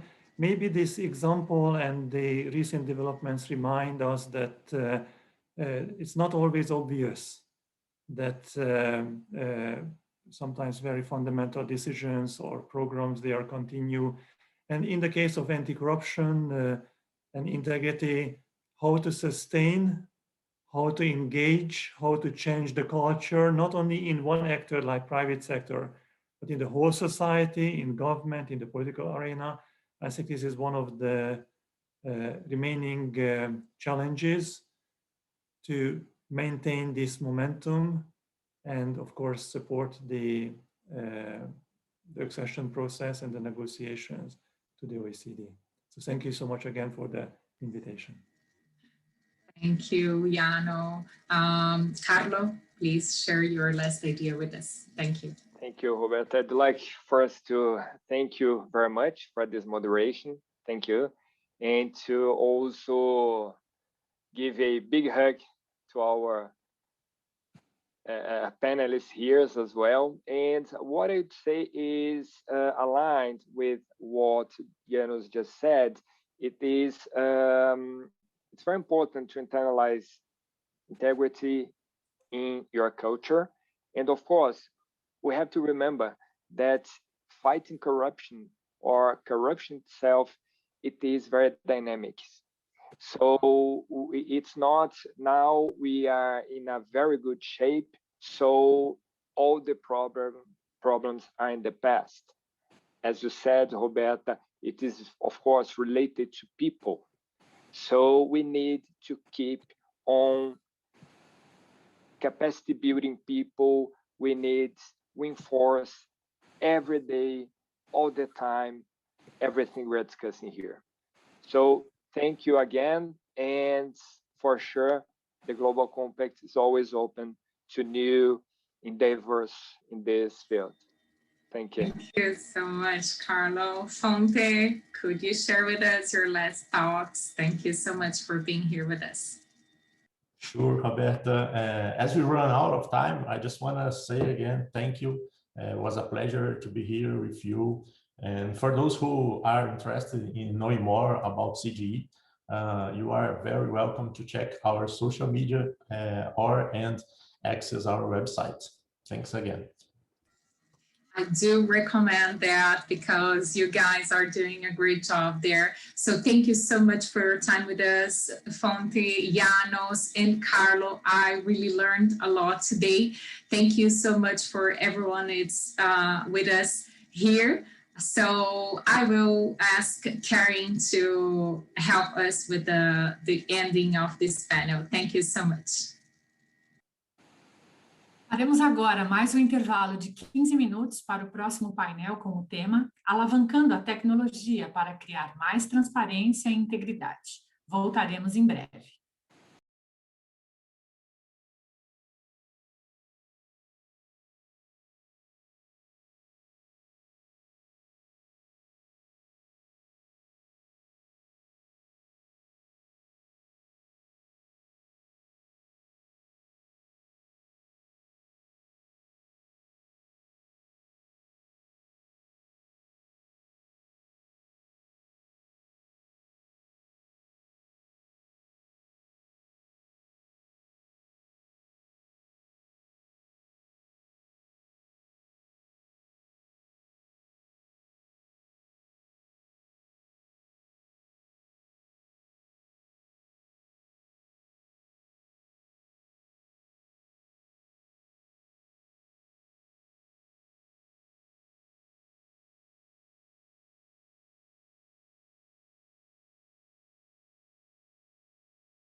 Para este painel, convido a Managing Director da CROW Brasil e vice-presidente da Comissão de Responsabilidade Corporativa e Anticorrupção da ICC Brasil, Fernanda Barroso, o Controlador-Geral do Chile, Jorge Bermúdez Soto, a Regional Manager da América Latina da Alliance for Integrity, Carolina Echevarria, e como moderadora, a vice-presidente jurídica da Microsoft Brasil e secretária executiva da Comissão de Responsabilidade Corporativa e Anticorrupção da ICC Brasil, Alessandra Deodébio, para quem eu passo a palavra. So, good morning, everyone. Thank you, Karin. This panel, as you probably know, will be a panel in English.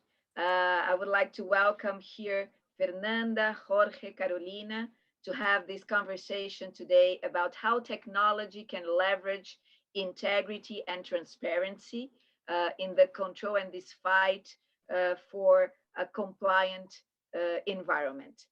So I will just start highlighting a couple of points that I think will be the main ones we will touch during our conversation today. So first, from our experience at Microsoft, and I'm sure this is common among public and private sector as we have representatives here today, is that the compliance journey and the compliance topic, integrity, business integrity, it's very much linked to the culture.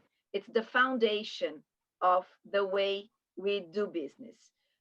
And there is this cultural aspect that relates to values, to behaviors. And of course, there is also the other side of the coin, which is the control piece. And this is the one that we will talk a little bit more about here, because when we think about control, we think about how can some tools and technology tools help us in reducing and mitigating the exposure to risks. So we will talk here a little bit about advanced analytics. We will talk about machine learning, AI, blockchain. All of that encompasses a new set of tools that we see both public sector and private sector using more often, and your experiences will demonstrate that.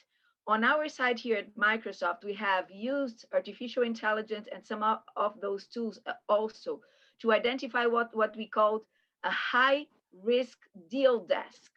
So we understand and include all the data into a system. We have, with the algorithm, we identify potential trends. We identify those flags and define some actions to make corrections. So this is one very quick, simple example of how we are using technology to really enhance the integrity. And with that, I would like to start hearing from all of you, but maybe start with Fernanda. How has been, or what is, in your experience, the role of technology in enhancing integrity in the business? So I'm probably you have some experiences with blockchain and some others you could share with the audience here. Yeah, for sure. So hi, everyone. It's a pleasure to participate in this event. I'd like to greet all of my fellow panelists and also the moderator and say it is a great opportunity to be able to have this high quality discussion with all of you. So Ale, answering your question, for sure, there are many technologies we can use to improve due diligence management of risks in general. And that also comes with a relevant reduction in costs. I can specifically mention the advantages of applying 3 different technologies, okay? So that we have only 45 minutes. Robotic process automation, artificial intelligence, and blockchain technologies in risk management processes. So let's start with robotic process automation. By automating repetitive tasks and manual processes, RPA can free up time from professionals to actually refocus their efforts in areas that may add greater value to a business, such as a strategic analysis of risks and also advice to the business. When you combine this technology with artificial intelligence, I guess the most appealing aspect of it will be the ability to extract maximum value from data and enable professionals to make better and more informed decisions. It's no surprise that regulators are turning to AI to boost their monitoring and enforcement activities. At last, the use of blockchain technology increases the security, the transparency, and the immutability of data.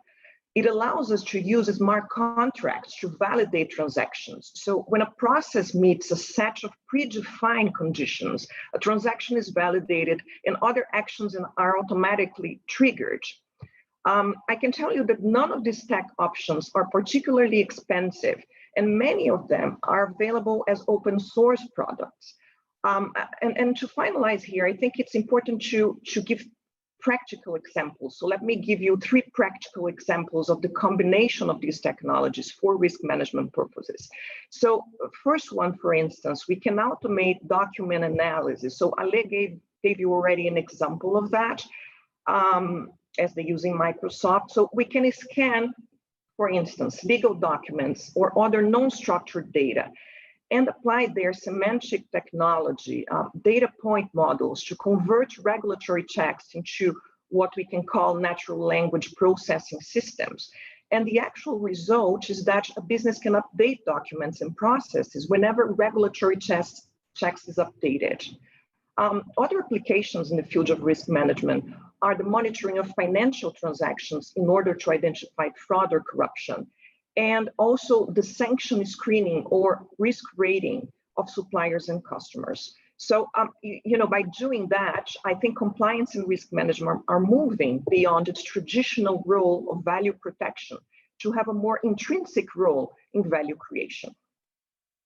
Excellent. Very concrete examples, Fernanda. While I was listening to you, I was wondering, Jorge, in Chile, if you also have similar experiences of where to use technology to reduce risk management and to really maybe prevent fraud or go into that compliance journey in a more effective way.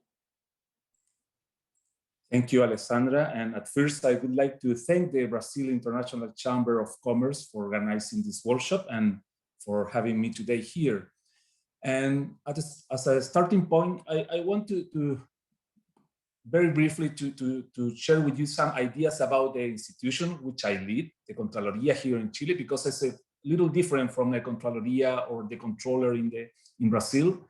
And after that, I will go straight direct to your question, and I will show some experiences from our institution. Well, first of all, I want to explain that in Chile, we have an external control body, which is the Contraloría General of the Republic.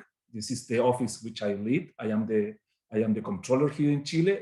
And this is a kind of autonomous and independent body which is responsible for the oversight of the use of public resources in the administrative bodies, in the public administration. So this is our main task.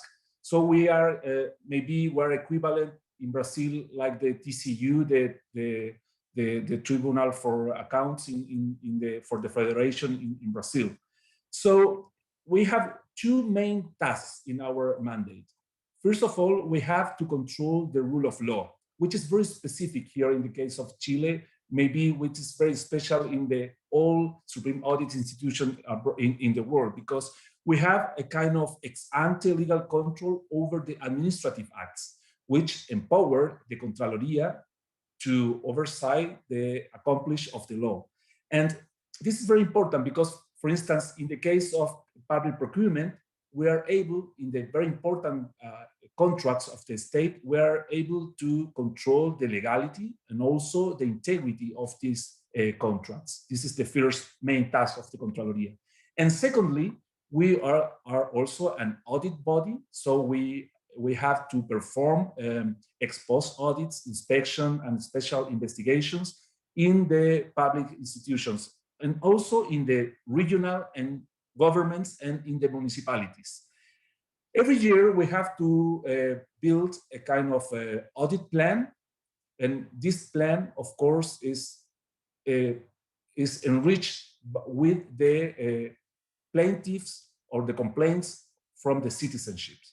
And this is very important because since the Contraloría, at least in the case of Chile, is a very trusty institution here in the country, among other institutions, we receive every year thousands of complaints from the citizens. So this is it's a huge responsibility. So the question was maybe a few years ago, how we can manage all these tasks, how we can control the administrative bodies with less resources, we have maybe 2,000 or a little more than 2,000 officers. How we can public the integrity of the functions of the administrative bodies with the same resources? And the answer was use of technology. And I can show you a couple of examples of this.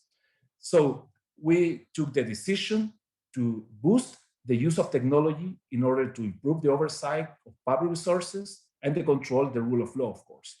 And we have the commitment to become a data-driven organization. This is our strategic plan, at least. For instance, we have developed in-house here in the Contraloría an integrated information system that combines and processes information from multiple internal and external databases. And this facilitates the data analysis and business intelligence. And its outputs allow us to publicize the data via reports, generate risk indicators for audit planning, and perform ad hoc data crossing for ongoing audits. And this, of course, show us also risky or abnormal behaviors in the public administration.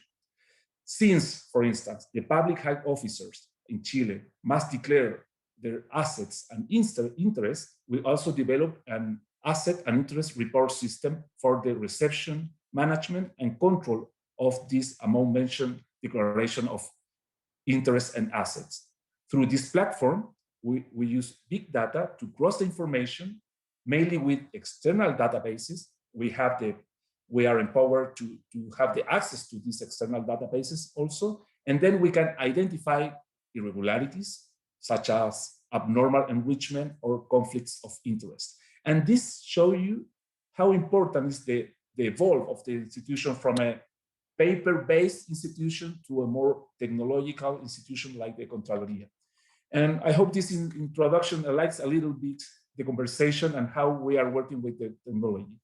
This is from my part. That's great, Jorge. I really appreciate it, and I love to hear about this platform, how you are connecting internal and external data as a data-driven. So when you said, so it's music to our ears, to the private sector ears also, to hear that you have a data-driven entity there, auditing all these processes and connecting internal and external data in an intelligent way, really to generate the insights and be able to make the decisions and a better control. Thank you so much. I think we are just kicking off here and starting. And with that, Carolina, we have listened a bit about how technology then in the private sector with some of Kroll's examples and with the public sector examples. What is your view and your experience in Alliance for Integrity with technology? And maybe you can expand a bit already and talk about the challenge that there is also to keep the integrity in the whole supply chain and value chain. Yeah, thank you. Thank you, Alessandra.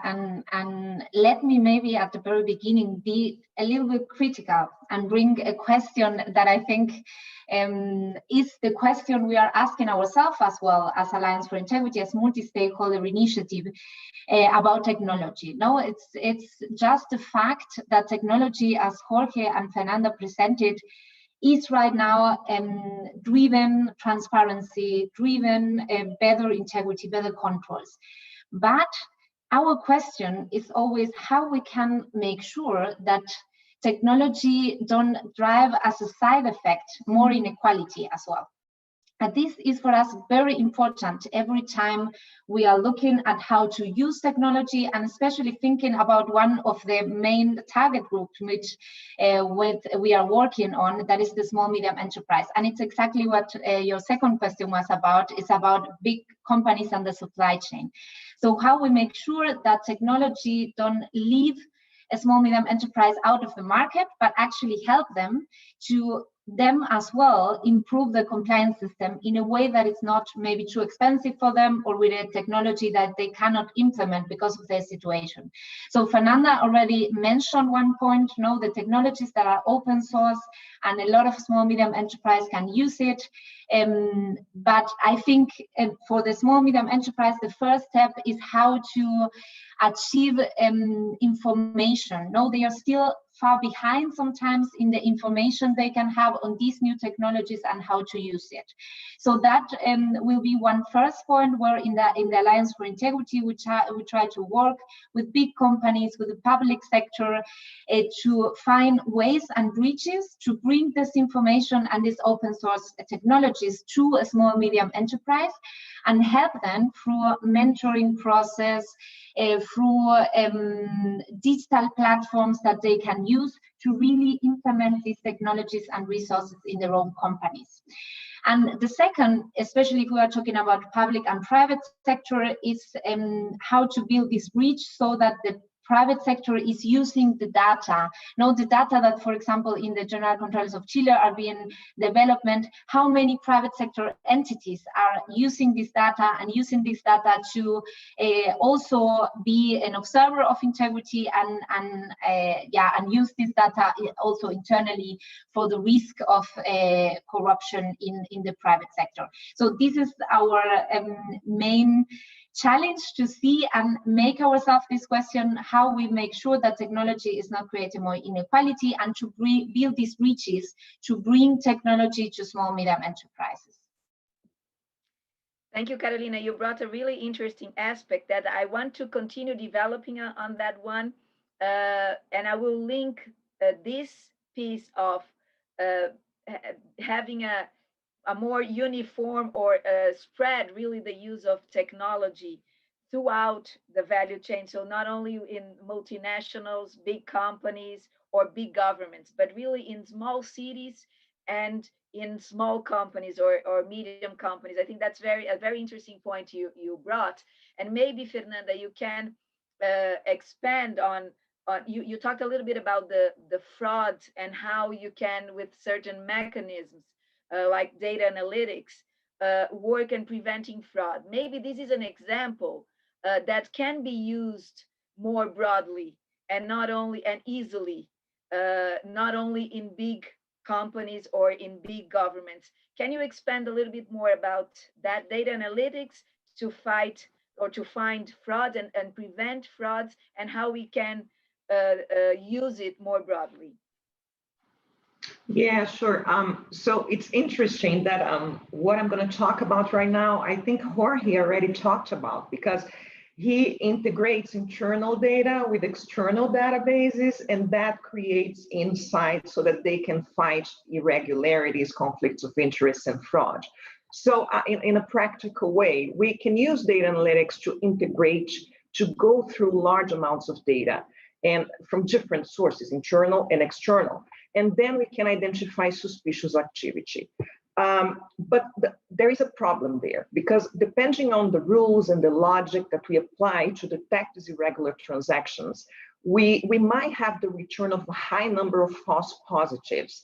And what happens is that these alerts, they might need manual checking, they might need cross-referencing against a large range of databases and other online resources. And instead of creating more efficiency, you can create more inefficiency and the possibility of human error.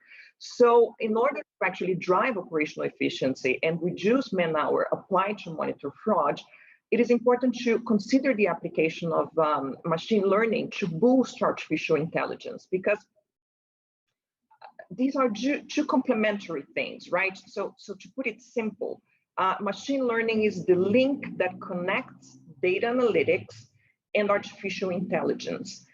So it's the process of learning from data science over time, and artificial intelligence gets the results and transforms it in solutions for specific problems.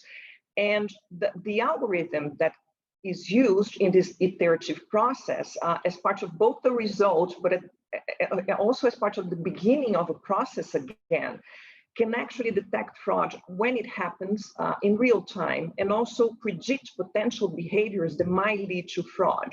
So again, let me give you some practical examples here. For instance, by integrating external and internal databases, we can identify within a company payments that were made to other businesses for services that this business should not provide according to their commercial activity register. So this is a simple test. But you can also apply more complex tests, such as payments that were made to companies with shareholders have other businesses in fiscal havens. So this might generate a red flag. On the other hand, if a company is receiving money and resources from blacklisted companies, entities, or individuals, this is also something that would, raise an alert, and we would be able to then analyze if it's a false positive or not with the help of, everything that our machines already learned on the process, and how artificial intelligence is being implemented to actually consider this data a solution to the fraud process. So, it's a complex matter, but it again can reduce costs and can create more efficiency, can reduce human error. It can be good to businesses in private and also to the public sector.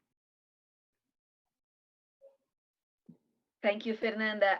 Again, I was listening, and Carolina, while you were talking about this inequality and the complexity maybe for some companies to adopt technology, and of course there are, when you just listen about technology and those new terms for many people, they might scare us a bit. But on the other hand, when you listen to Fernanda here explaining with more objectivity and simplicity how, in terms of in practical terms, how that system can work, how it can be easy.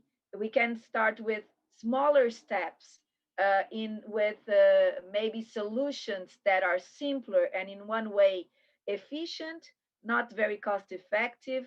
I think those are the solutions that we have to start making sure smaller companies, smaller governments have access to, understand, and maybe demystify. I like panels like this one because when you talk about the topic, how can technology leverage integrity, seems a very fancy topic also, and maybe complex, but in a way with very small examples of how you can apply solutions to our day-to-day business.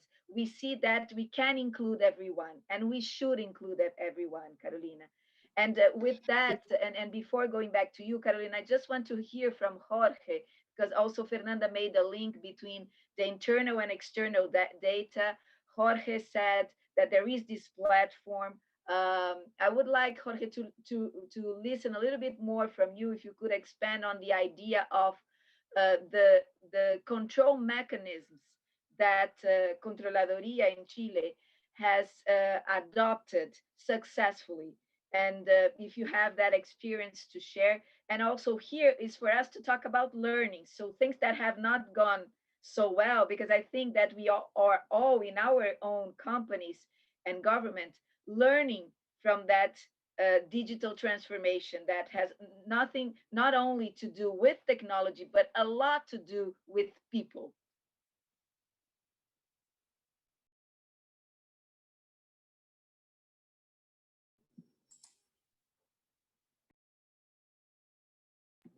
You are on mute, Jorge.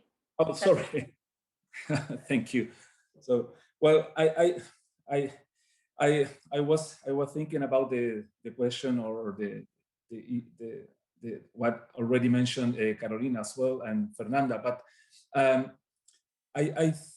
I think from our experience here in the Contraloría, of course, this is a very, very large, very big process. I think the technology arrives in the Contraloría not with my administration 5 years ago or 10 years ago. Of course, it's a path to the use of ITs in every single institution. Of course, this is the first of all. But I want to share some experiences with you from the last year because of the pandemic here at least. Technology allows us to move from work here in the office. I am at the moment in my office, but I am maybe 10% of our employees are here in the office today. And we could move from the office work to home office and to perform our work remotely from our houses because of the pandemic, of course. And this is a huge, huge advantage in order to perform our tasks here in the Contraloría, of course.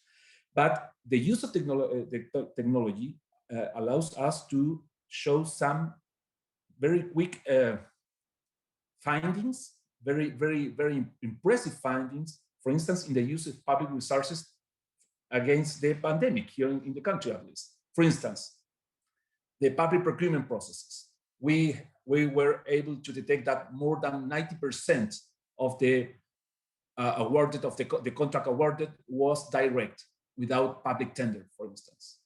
We were able to detect that in many cases, the companies were founded one day before the contract was awarded, which is very strange, of course. Or the company was extended their objectives in order to provide medical supplies one day before or several days after the contract was awarded. And of course, this is a red flag, a big red flag, in order to show maybe this is a kind of irregularity or even a fraud. So we at the moment, we're able to perform, because of the use of technology, we are able to cross the transactions with our databases with a huge amount of information. But I want to go to the problem of the inequality, which could cause the use of technology. And this is the case also in the public sector, because at least in the case of Chile, and maybe it's also the case of all the region, including Brazil, that you have some entities like ministries in the national level which are able to use the very high technology. They are very, very keen in the use of ITs, but you also have, for instance, municipalities, little entities, maybe in the south of Chile or in the north of Chile, which are responsible for a lot of tasks, and they are able to use the technology, because technology is expensive and you need also capacity building to use the technology. So then you have to use your resources in a very smart way. You have to prepare your people. You have to build this capacity among your employees. And the Contraloría, we also have this part. We are very, very strong in order to give capacity building to the employees in the state and even in the municipalities. So there is no excuse, at least from the side of the use of technology. Maybe it's very the technology sometimes is expensive, but it's also expensive, the capacity building. But there is no excuse in order to use the capacity building courses that we offer to the public sector here in the country. So I think that these are kind of examples of this use of technology in the control. Jorge, you touched very important points in your speech now, and I would like to highlight a couple of them. Especially when you talked about having the right resources, training also the right resources for using correctly or taking the most out of that. That's why I also talked about, I think we said differently, similar things, because when you talk about this transformation, this digital transformation, it's not all about technology, it's about people and mindset and behaviors. Yeah, Jorge. Yeah, sorry, Alessandra, I agree with you. And also I want to say something, because you have, when you are introducing the ITs in the organization, you realize that you have a position inside the institution, because this is a culture change, as you mentioned at the beginning. This is very important, how you are managing this culture, this change, in order to have the conviction, to have the agreement of your people that this no one will lose their job, no one will lose their position, but they have to use this training, use the capacity building courses in order to use the new technologies. And I think this is very important. At least in the case of Contraloría, we assured all our employees that no one will be fired because of the new technologies. And I think this was very important, because with the same people, we were able to evolve from a paper-based institution to a more IT institution or data-driven organization. Yeah, and then you break the resistance that sometimes might exist, also because of different generations. I'm not part of it, at least. Yeah, part of the resistance. I'm not the most techie person also. So for me, it's we are not a digital native. So for my kids, it's very easy to do and press the buttons and then everything happens.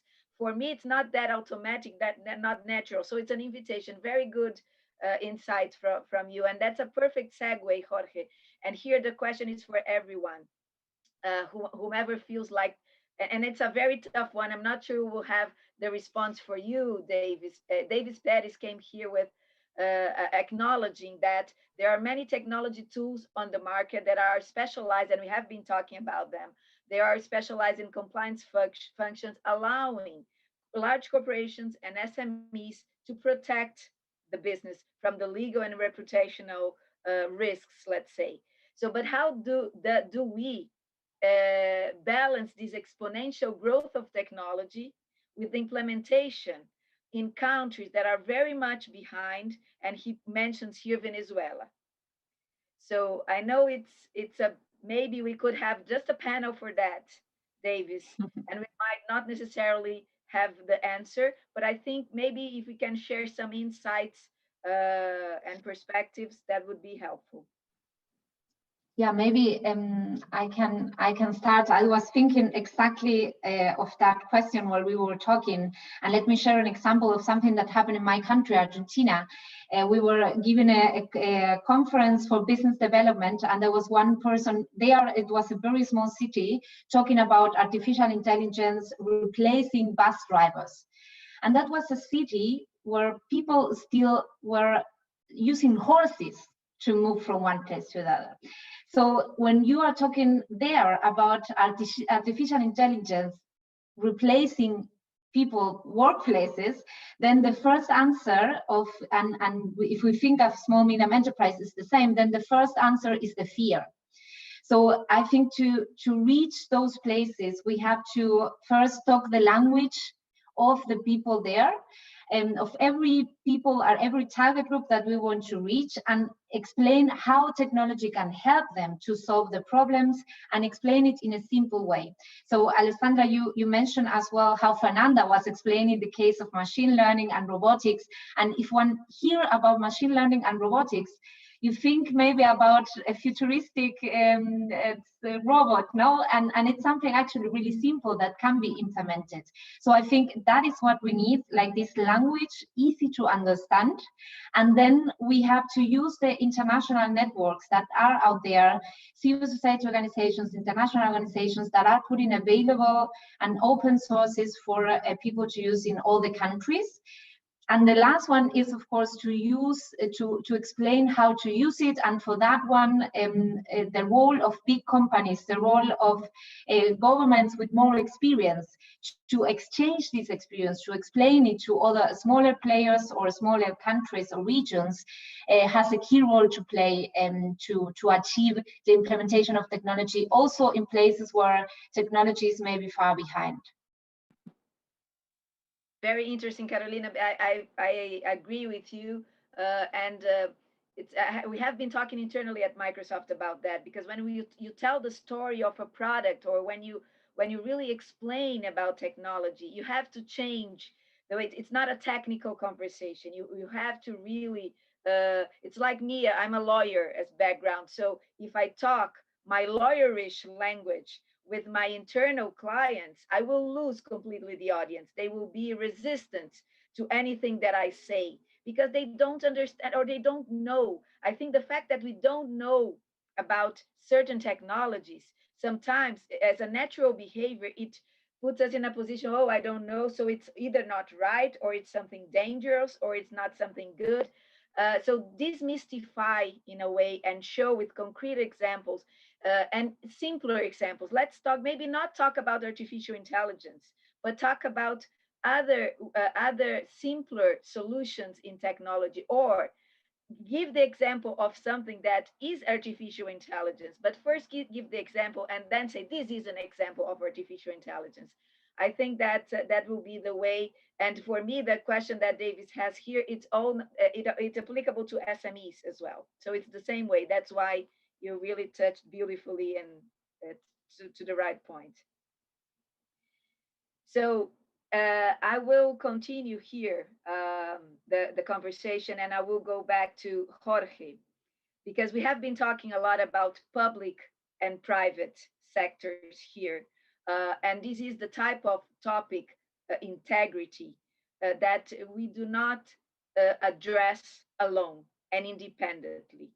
It is, again, something to address together, something to work together towards the same objective. So would you say that these partnerships between public and private sector are important and crucial to address, for example, anti-bribery and corruption, which is a very hot topic, I would say, from a government, a state perspective, I would say, and that jeopardizes all the environment we live in. And talking about inequality, that's a big topic also that generates all sorts of inequalities and unfairness, I would say, that we face.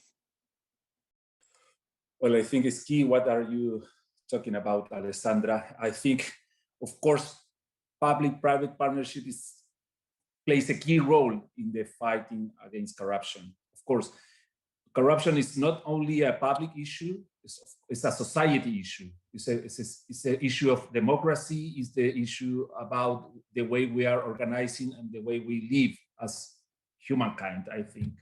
So I think the only way to fight against corruption is not using tools, of course, is building bridges between the different parties. Of course, public sector is very important because we are talking about the using of public money and public power, but also the private sector, and big companies play a big role, of course, but medium and small companies as well, because they are going behind of the development in the countries more of the time.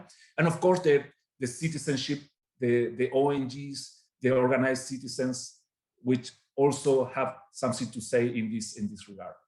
And I want to share with you a little experience that maybe a big experience that we have here in Chile, because we have a kind of alliance, and Alliance for Integrity is part also in this alliance. We have the Anti-Corruption Alliance we have a very strong partnership with the UNDP, the United Nations Development Program, and we have built this alliance with the private sector, of course. For instance, the Commerce Chamber of the German Commerce Chamber is part of this alliance. Alliance for Integrity is part of the alliance, but also the association of the Banks Association is part of the alliance.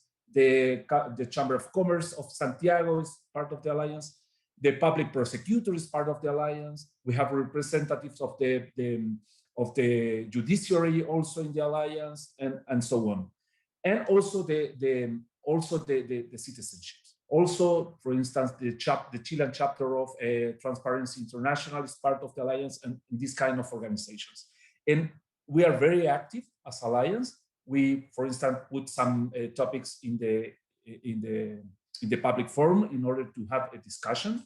But also, for instance, last year we could deliver some proposals of new bills in order, for instance, to amend the Public Procurement Act in order to improve the way the public procurement is carrying on.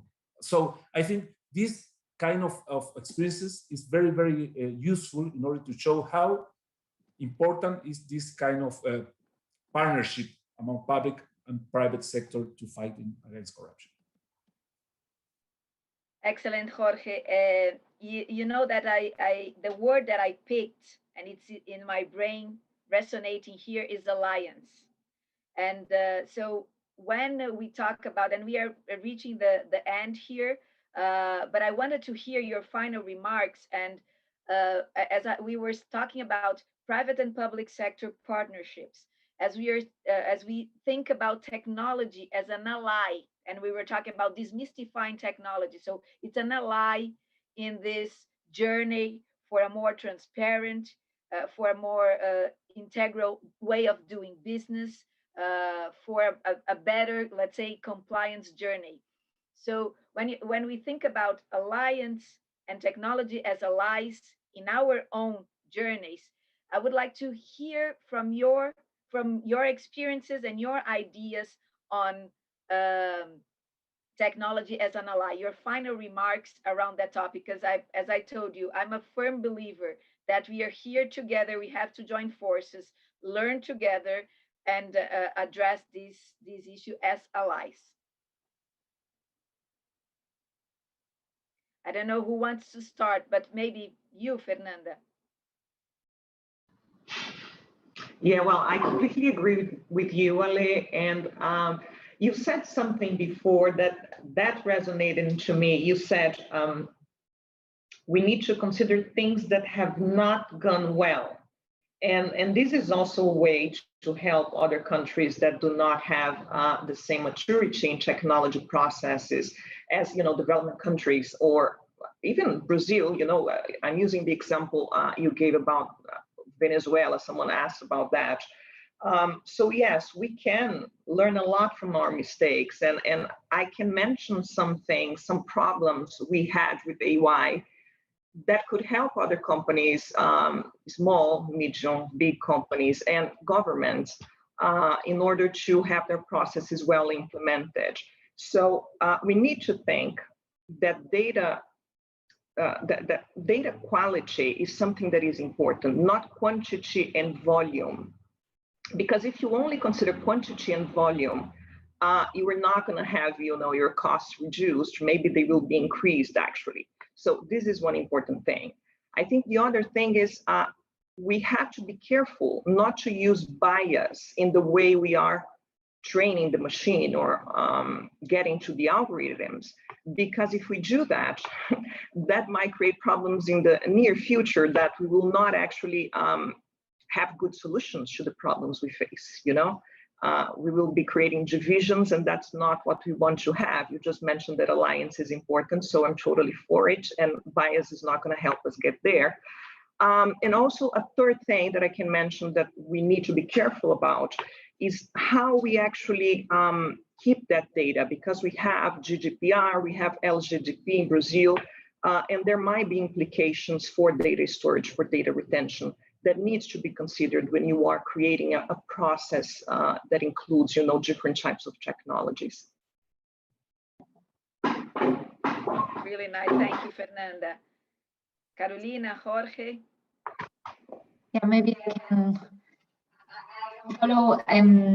I think technology will be always an ally to achieve our goals, to achieve integrity, to achieve transparency, if we always remember that should be a tool at the end to help people. So if we have people in the center of our planning, in the center when we design the technology, as Fernando said, to avoid bias, when we keep the data to avoid putting the right of people of using and accessing the data, if we have in mind always the people in the center of technology, then definitely will be an ally and will be a tool that we have to use. And one more point, maybe, in order to avoid this promoting of inequality, in order to create good technology, I think diversity is key.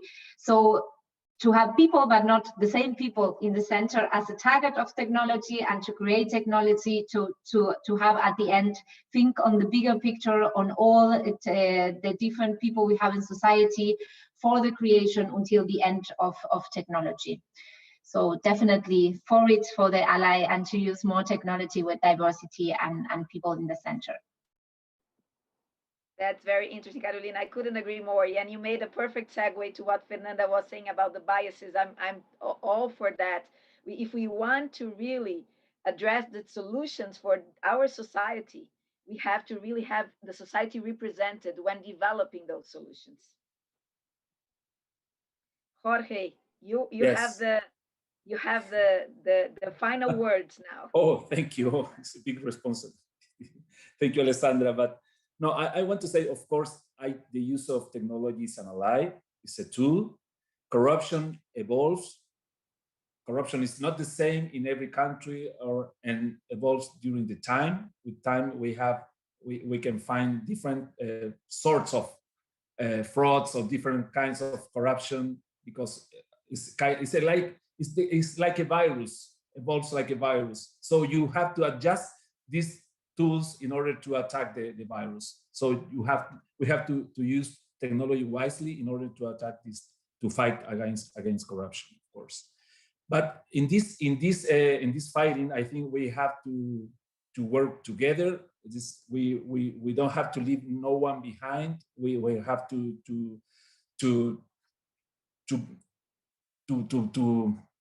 fight against corruption with all sectors of the society, because fighting against corruption is important not itself. It's important because it's important for democracy.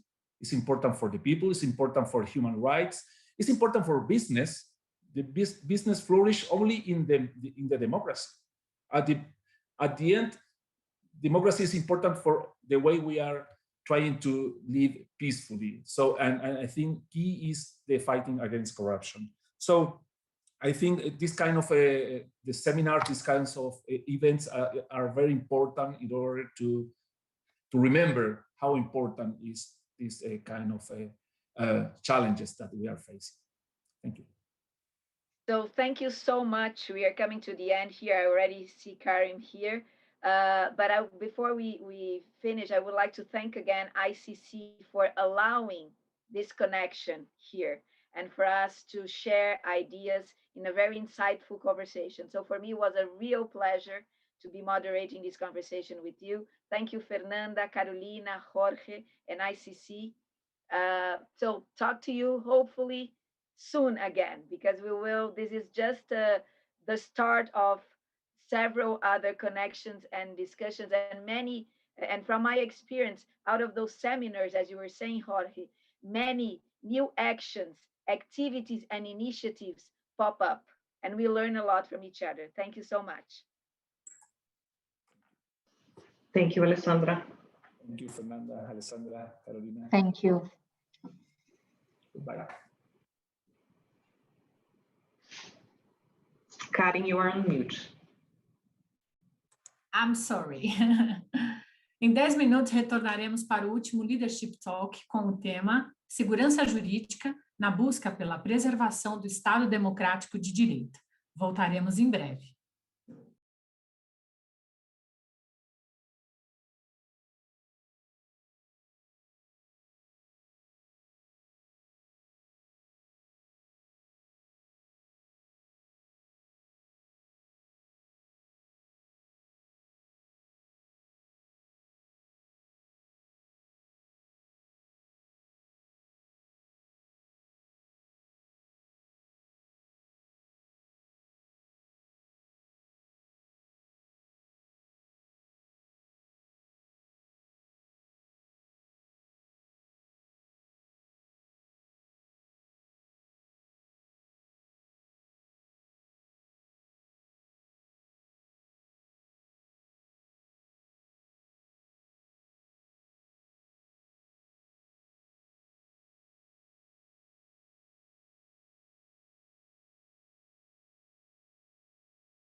Convido para este último painel o ex-ministro da Justiça do Brasil e sócio no Miguel Reale Júnior Advogados, Miguel Reale Júnior, e como moderador, o sócio do Demareste Advogados e membro do Conselho Consultivo da Comissão de Responsabilidade Corporativa e Anticorrupção da ICC Brasil, Carlo Verona, para quem eu passo a palavra.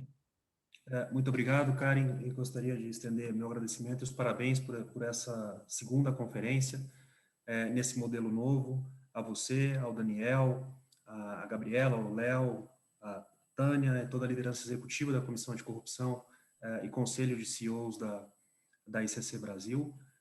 De fato, até agora, um evento muito dinâmico, muito didático, com conversas, né, com CEOs, aspectos mais práticos do compliance no dia a dia, interlocuções importantes com autoridades locais e estrangeiras, ministro Wagner Rosário, representantes da OCDE. De fato, um evento muito rico, num formato que está se tornando um formato mais constante para a gente, infelizmente, perdendo aí esse contato humano.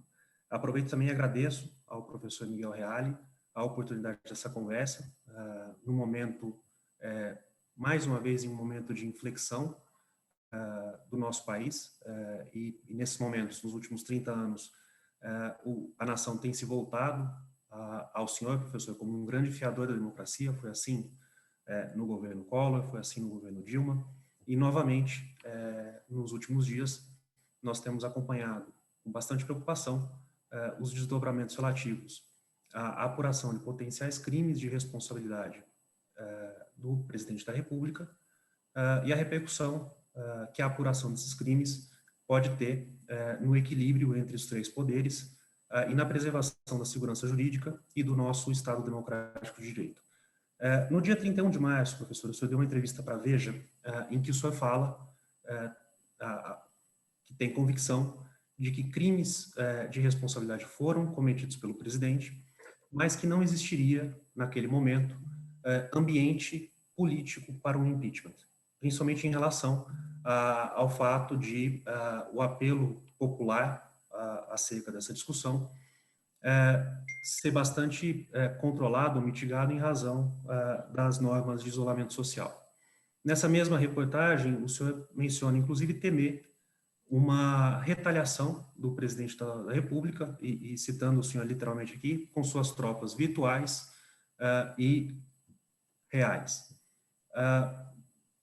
Ontem, a coluna do jornalista Fausto Macedo noticiou que a comissão de juristas da OAB, da qual o senhor faz parte, concluiu que, de fato, existem crimes de responsabilidade praticados pelo presidente da República, e esse parecer foi encaminhado para a diretoria executiva da OAB, para que agora a OAB decida, nos próximos 30 ou 60 dias, o que fazer.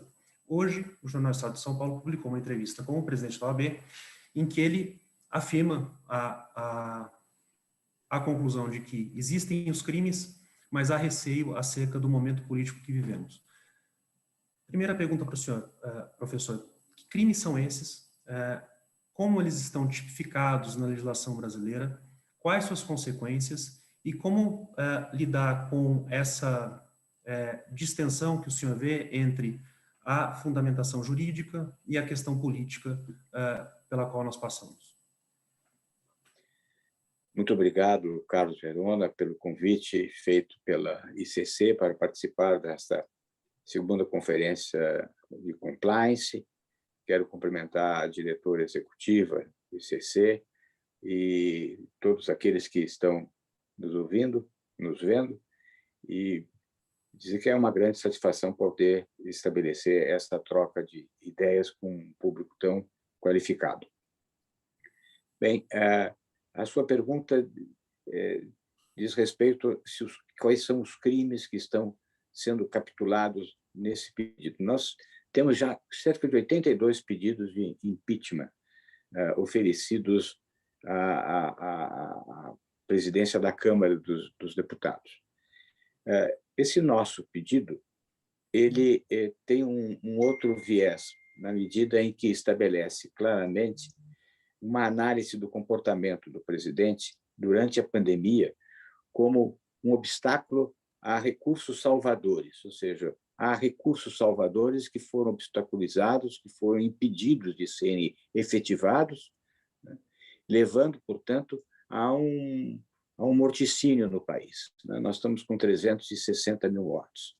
Levantamentos feitos por organismos internacionais e por professores e pesquisadores no Brasil, especialmente um estudo na Universidade de Cambridge, mostram que a atitude do presidente diretamente está ligada a metade das mortes que aqui ocorreram. Por quê?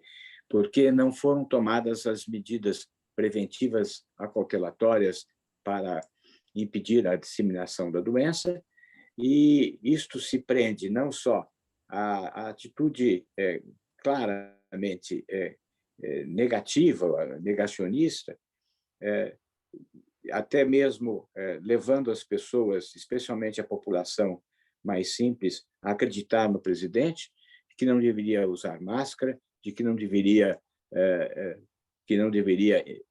manter o isolamento, que não deveria fazer aglomeração. Ou seja, a presença do presidente é sempre muito importante como um vetor, como um indicativo, como um exemplo.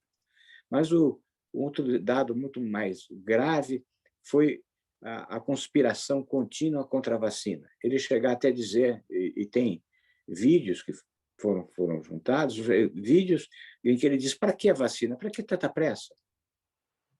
Todo mundo vai morrer, para que tanta pressa? E a negativa que foi feita de compra das vacinas da Pfizer, as compras da vacina da Coronavac, 160 milhões de doses foram oferecidas em julho do ano passado, e o presidente rejeitou. A comemoração que ele fez quando houve um evento negativo nas pesquisas feitas com a Coronavac, dizendo Bolsonaro venceu de novo. Venceu o quê? O nosso interesse era ter a vacina, e como houve um evento, um suicídio, ele festejou. Ele fez pouco das pessoas que morrem por falta de ar, fazendo chacota da ausência de respiração. Ou seja, houve uma conspiração contínua. Ou seja, são recursos salvadores que foram inviabilizados pela sua conduta. E condutas que ele deveria ter tomado, que ele deixou de tomar. Portanto, ele era um garantidor. Infelizmente, estava nas mãos dele ser um garantidor do processo de salvação. E ele, ao invés de salvar, ele não só impediu a salvação, como contribuiu para que o malefício da doença se espalhasse. Portanto, ele desrespeita, nesse aspecto, em todo esse conjunto que foi levantado pela comissão, ele desrespeita um princípio, o princípio de solidariedade que está na Constituição, e também os direitos fundamentais que estão consagrados, como no artigo 85, cuja violação é passível de crime de responsabilidade, e o que está disposto na Lei 1079, que é a lei do impeachment, que no artigo 7º, número 9, estabelece que é razão para o impeachment a violação de direito social. E não há direito social mais importante do que a saúde. É o principal direito social, e nós estamos, infelizmente, vivenciando essa tragédia por falta de atendimento à saúde, por falta de respeito à vida. Então, é um desrespeito à vida. Na verdade, é um homicídio, na medida em que ele pratica esse fato na forma comissiva por omissão, ou seja, caberia-lhe intervir para impedir o resultado.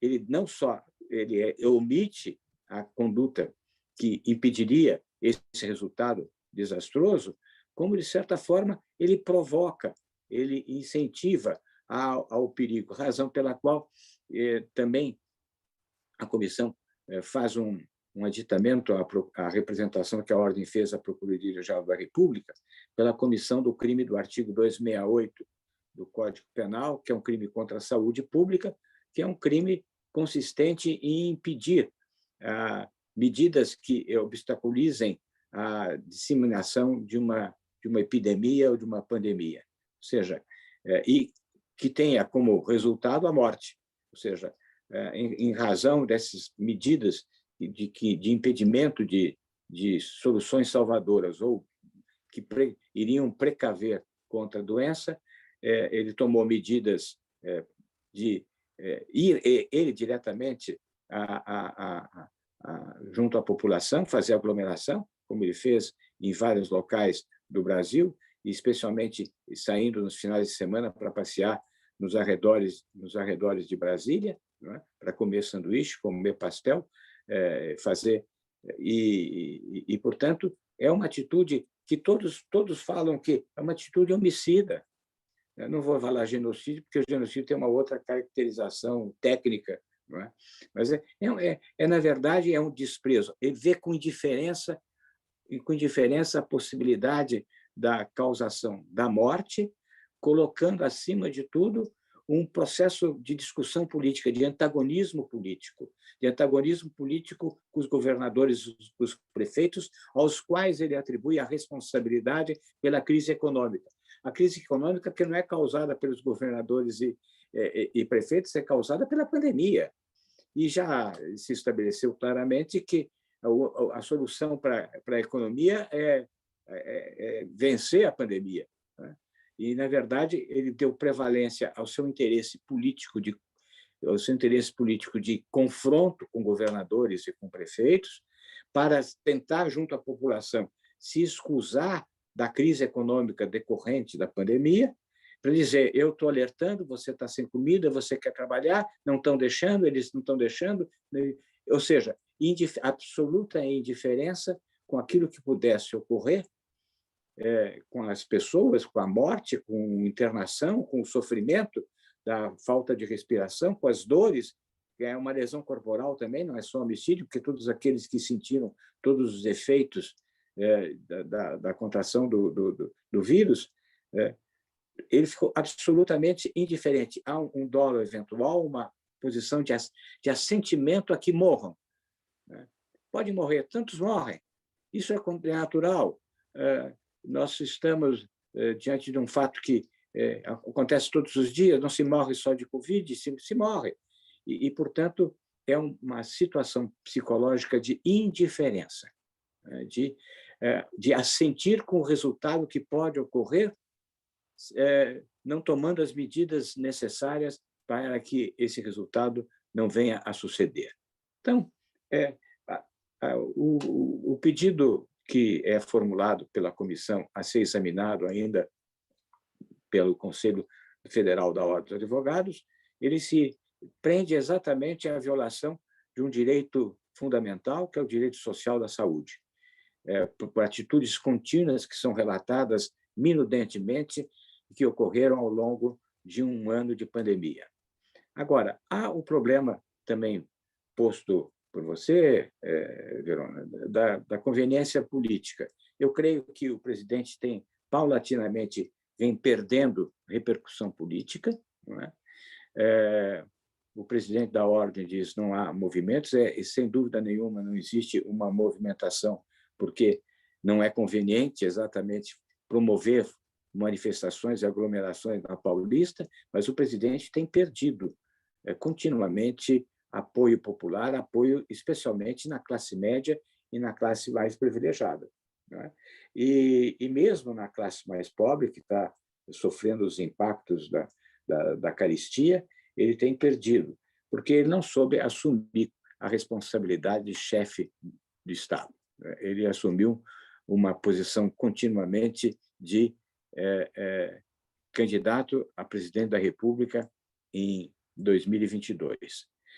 Mas esta indiferença com a morte, esse gosto necrófilo, não é?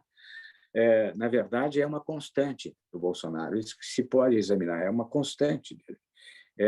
Ele já, deputado, defendia que o Congresso fosse fechado. Se presidente da República, fecharia o Congresso, que 30 mil deveriam morrer, que o Fernando Henrique deveria ser fuzilado. Eu escrevi em maio de 2018 um artigo intitulado A Volta da Ditadura pelo Voto. Então, o que me o que me preocupa efetivamente do Bolsonaro, né, preocupa muito, não é a variante, é a constante. Ele é absolutamente coerente. O que ele era como deputado, sempre indiferente à morte, ele teve, infelizmente, a oportunidade de demonstrar. Quando ele elogia o Ustra e faz da tortura o livro sobre tortura do Ustra, o seu livro de cabeceira, coincide exatamente com a indiferença que ele teve em relação à proteção da vida do seu povo. Então, é esta. Agora, o problema todo de ter repercussão, eu não sei se ele tem efetivamente o apoio tão significativo no Congresso. Nisto, eu discordo um pouco do presidente Felipe Santa Cruz. Eu acho que o Centrão não abraça afogado. Não abraça afogado. Ele já sentiu também o peso da manifestação do presidente da Câmara, presidente do Senado, que buscaram, através até de comitês, assumir, de certa forma, a condução da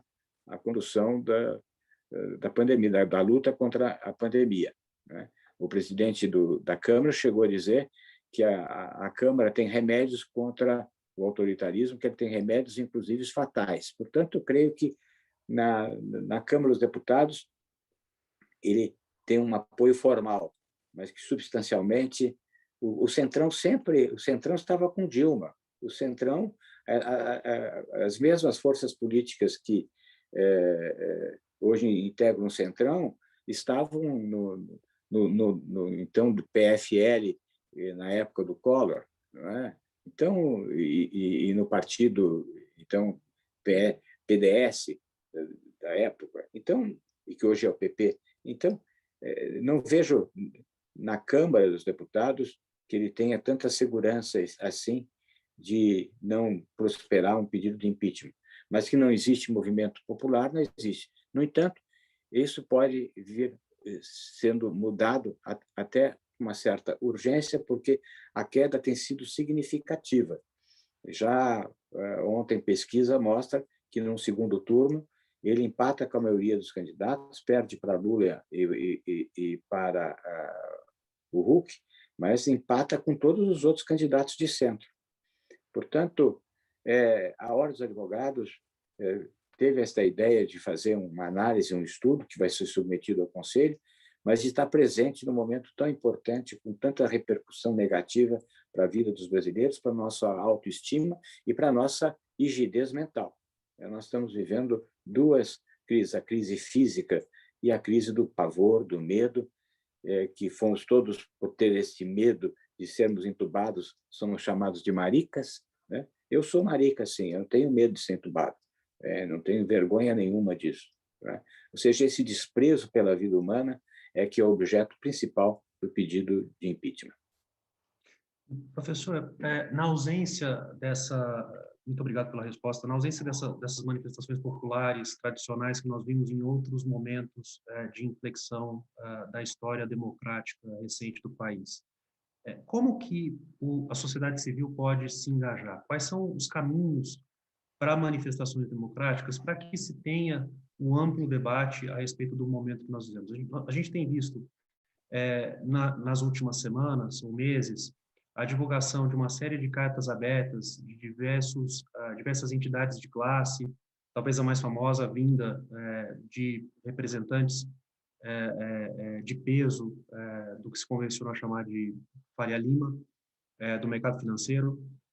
Temos visto, numa tentativa de conter a pandemia, indústrias convertendo as suas linhas de produção para produzir máscaras, respiradores, artigos da primeira linha de combate à pandemia, entidades de classe como a OAB, Conselho Federal de Medicina, endereçando pontos relacionados às suas áreas de expertise.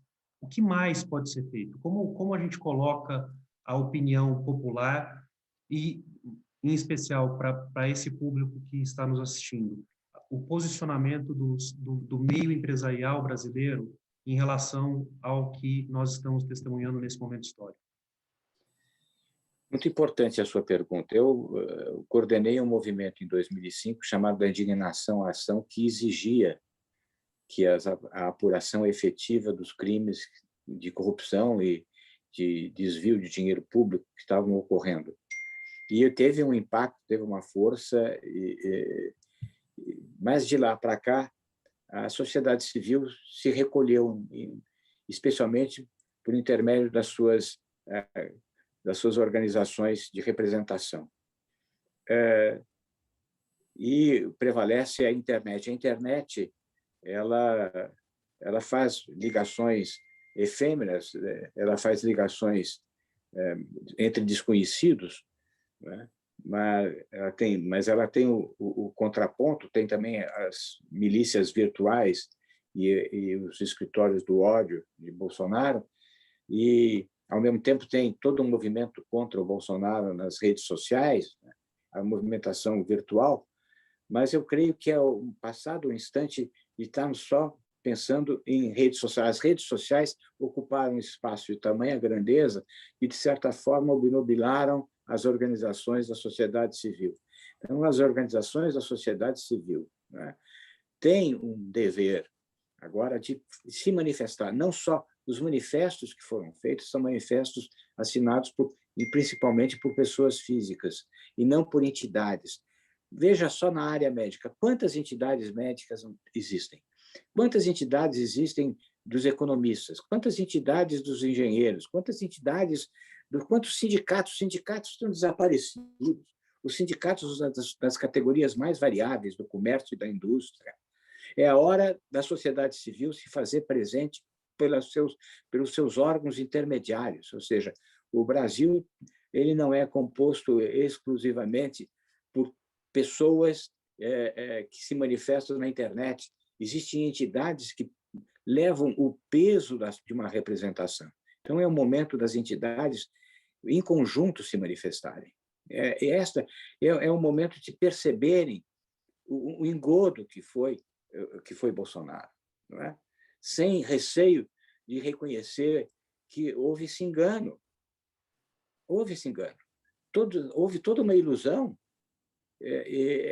Nós temos, infelizmente, na vida brasileira, a marca do salvacionismo, não é? A marca do sebastianismo. Sempre acreditamos em alguém salvador. Não é? Quero lembrar, o Collor e Lula ganham a eleição contra os líderes dos partidos políticos, dos grandes partidos. Era Ulisses Guimarães, Aureliano Chaves, Brizola, Paulo Maluf, Mário Covas, foram destroçados pela figura messiânica do Collor, o caçador de marajás. E o Lula, sem medo de ser feliz. Depois, mais outro messiânico, que é o Lula, que se adapta sempre às circunstâncias, ele é um camaleônico, né? Ele se adapta e ele é de uma extrema inteligência e ele é um líder populista. E agora nós temos esse populismo de direita que atuou muito por via das redes sociais, através dos algoritmos, explorando os ressentimentos, explorando as frustrações e trazendo uma expectativa de salvação, porque ele é um mito. Olha onde nós caímos no mito. Um mito que não tem razão de ser mito, por quê? Era um mito, que nunca disse nada e nunca nada lhe foi perguntado. Ele era um mito. Professor. E agora nós estamos nessa situação. É a hora da sociedade civil brasileira acordar e tomar posição. Não é? Tomar posição porque está vendo que o desastre não ocorre só no plano... Não ocorre só no plano da pandemia, mas também no plano econômico. Nós temos um ministro da Economia que a cada semana surge com uma ideia nova que é desistida na semana seguinte. Nós não temos condução econômica, nós não temos orientação, nós não temos bússola. Nós estamos à deriva em tudo. Então, chegou o momento da sociedade dizer não. Como você sabe, o ICC é composto de diversos colegas advogados de atuação expressiva na comunidade brasileira e internacional, mas também há um vasto grupo igualmente importante de pessoas não versadas em direito. A minha última pergunta para os senhores diz respeito a próximos passos, né? plenário do STF ontem referendou a decisão liminar do ministro Barroso, ordenando a abertura de um processo de impeachment no Senado. A comissão já foi convocada, já tem seus 11 representantes e esse processo vai seguir. Uma eventual ação de impeachment, porventura, de autoria... Da comissão da CPI, né? E depois Exato. do impeachment. Exato. Desculpe, Comissão Parlamentar de Inquérito para apurar a gestão das verbas federais durante a pandemia. Uma eventual ação direta de impeachment ao Supremo está condicionada às conclusões dessa comissão? Pode andar em paralelo? Como é que o senhor vê os próximos passos aí? E lembrando que a gente está num momento em que Brasília parece girar no seu próprio eixo muito mais rápido que o resto do planeta. Então, talvez o que seja quero lembrar que a CPI não está cingida à análise das verbas federais. Isto é com relação às verbas federais dos estados e dos municípios, dos estados, em geral. O objeto principal é a análise do comportamento, da atitude do Ministério da Saúde e do governo federal frente à pandemia. Esse é o foco principal. Como foco secundário, é a análise da utilização das verbas federais destinadas a estados e municípios. Mas o foco é exatamente o comportamento, o enfrentamento ou não enfrentamento que foi realizado pela área federal, pelo Ministério da Saúde. Agora, como isso vai seguir, eu creio que segue de uma forma extremamente preocupante, porque o presidente ele vive do confronto. Ele não sabe viver da conciliação, da persuasão, da troca de ideias, do entendimento. Ele sempre vai para o confronto. E haverá confronto, porque a CPI vai, sem dúvida nenhuma, trazer elementos significativos, demonstrativos dessa responsabilidade. Se ela for ouvir os técnicos, se ela for ouvir, inclusive, aqueles que fizeram esses estudos demonstrativos da repercussão da atitude do presidente na causação, no aparecimento de tantas mortes, é extremamente grave. Agora, como o presidente vai reagir? Eu acho que eu tenho muito receio disso. O presidente não tem... Por que ele mexeu as peças do tabuleiro ministerial? Ele mexeu na área da justiça e na área militar, né? Na área de segurança, justiça e na área militar. Ele está com seus fiéis, ele tem pazuelos obedientes naquele sentido de que um manda, o outro obedece. Mas ele provavelmente não terá condições de convencimento das Forças Armadas para qualquer movimento sedicioso. No entanto, ele vem cevando há tempos as polícias militares e ele tem ao seu lado também as milícias. E as polícias militares são importantíssimas nisso, porque todos os movimentos sediciosos no Brasil foram realizados pelas polícias militares, em grande parte, porque é a polícia que tem policiais profissionais, com formação, com capacidade de ação organizada, taticamente competente. Então, eu não tenho receio de que ele venha tentar um golpe de Estado bem-sucedido. Eu tenho receio da tentativa de golpe de Estado, ou seja, de qualquer ato impensado, porque ele já disse que isso pode ocorrer. Ontem mesmo ele disse, o que eu vou fazer? Estão apertando o cerco? Perguntou para o povo, eu estou esperando o povo dizer o que eu devo fazer. Olha que perigo. Então, eu tenho esse receio, né? As pessoas, as entidades, muitos têm receio de se manifestar. Tem que acabar com esse receio da manifestação.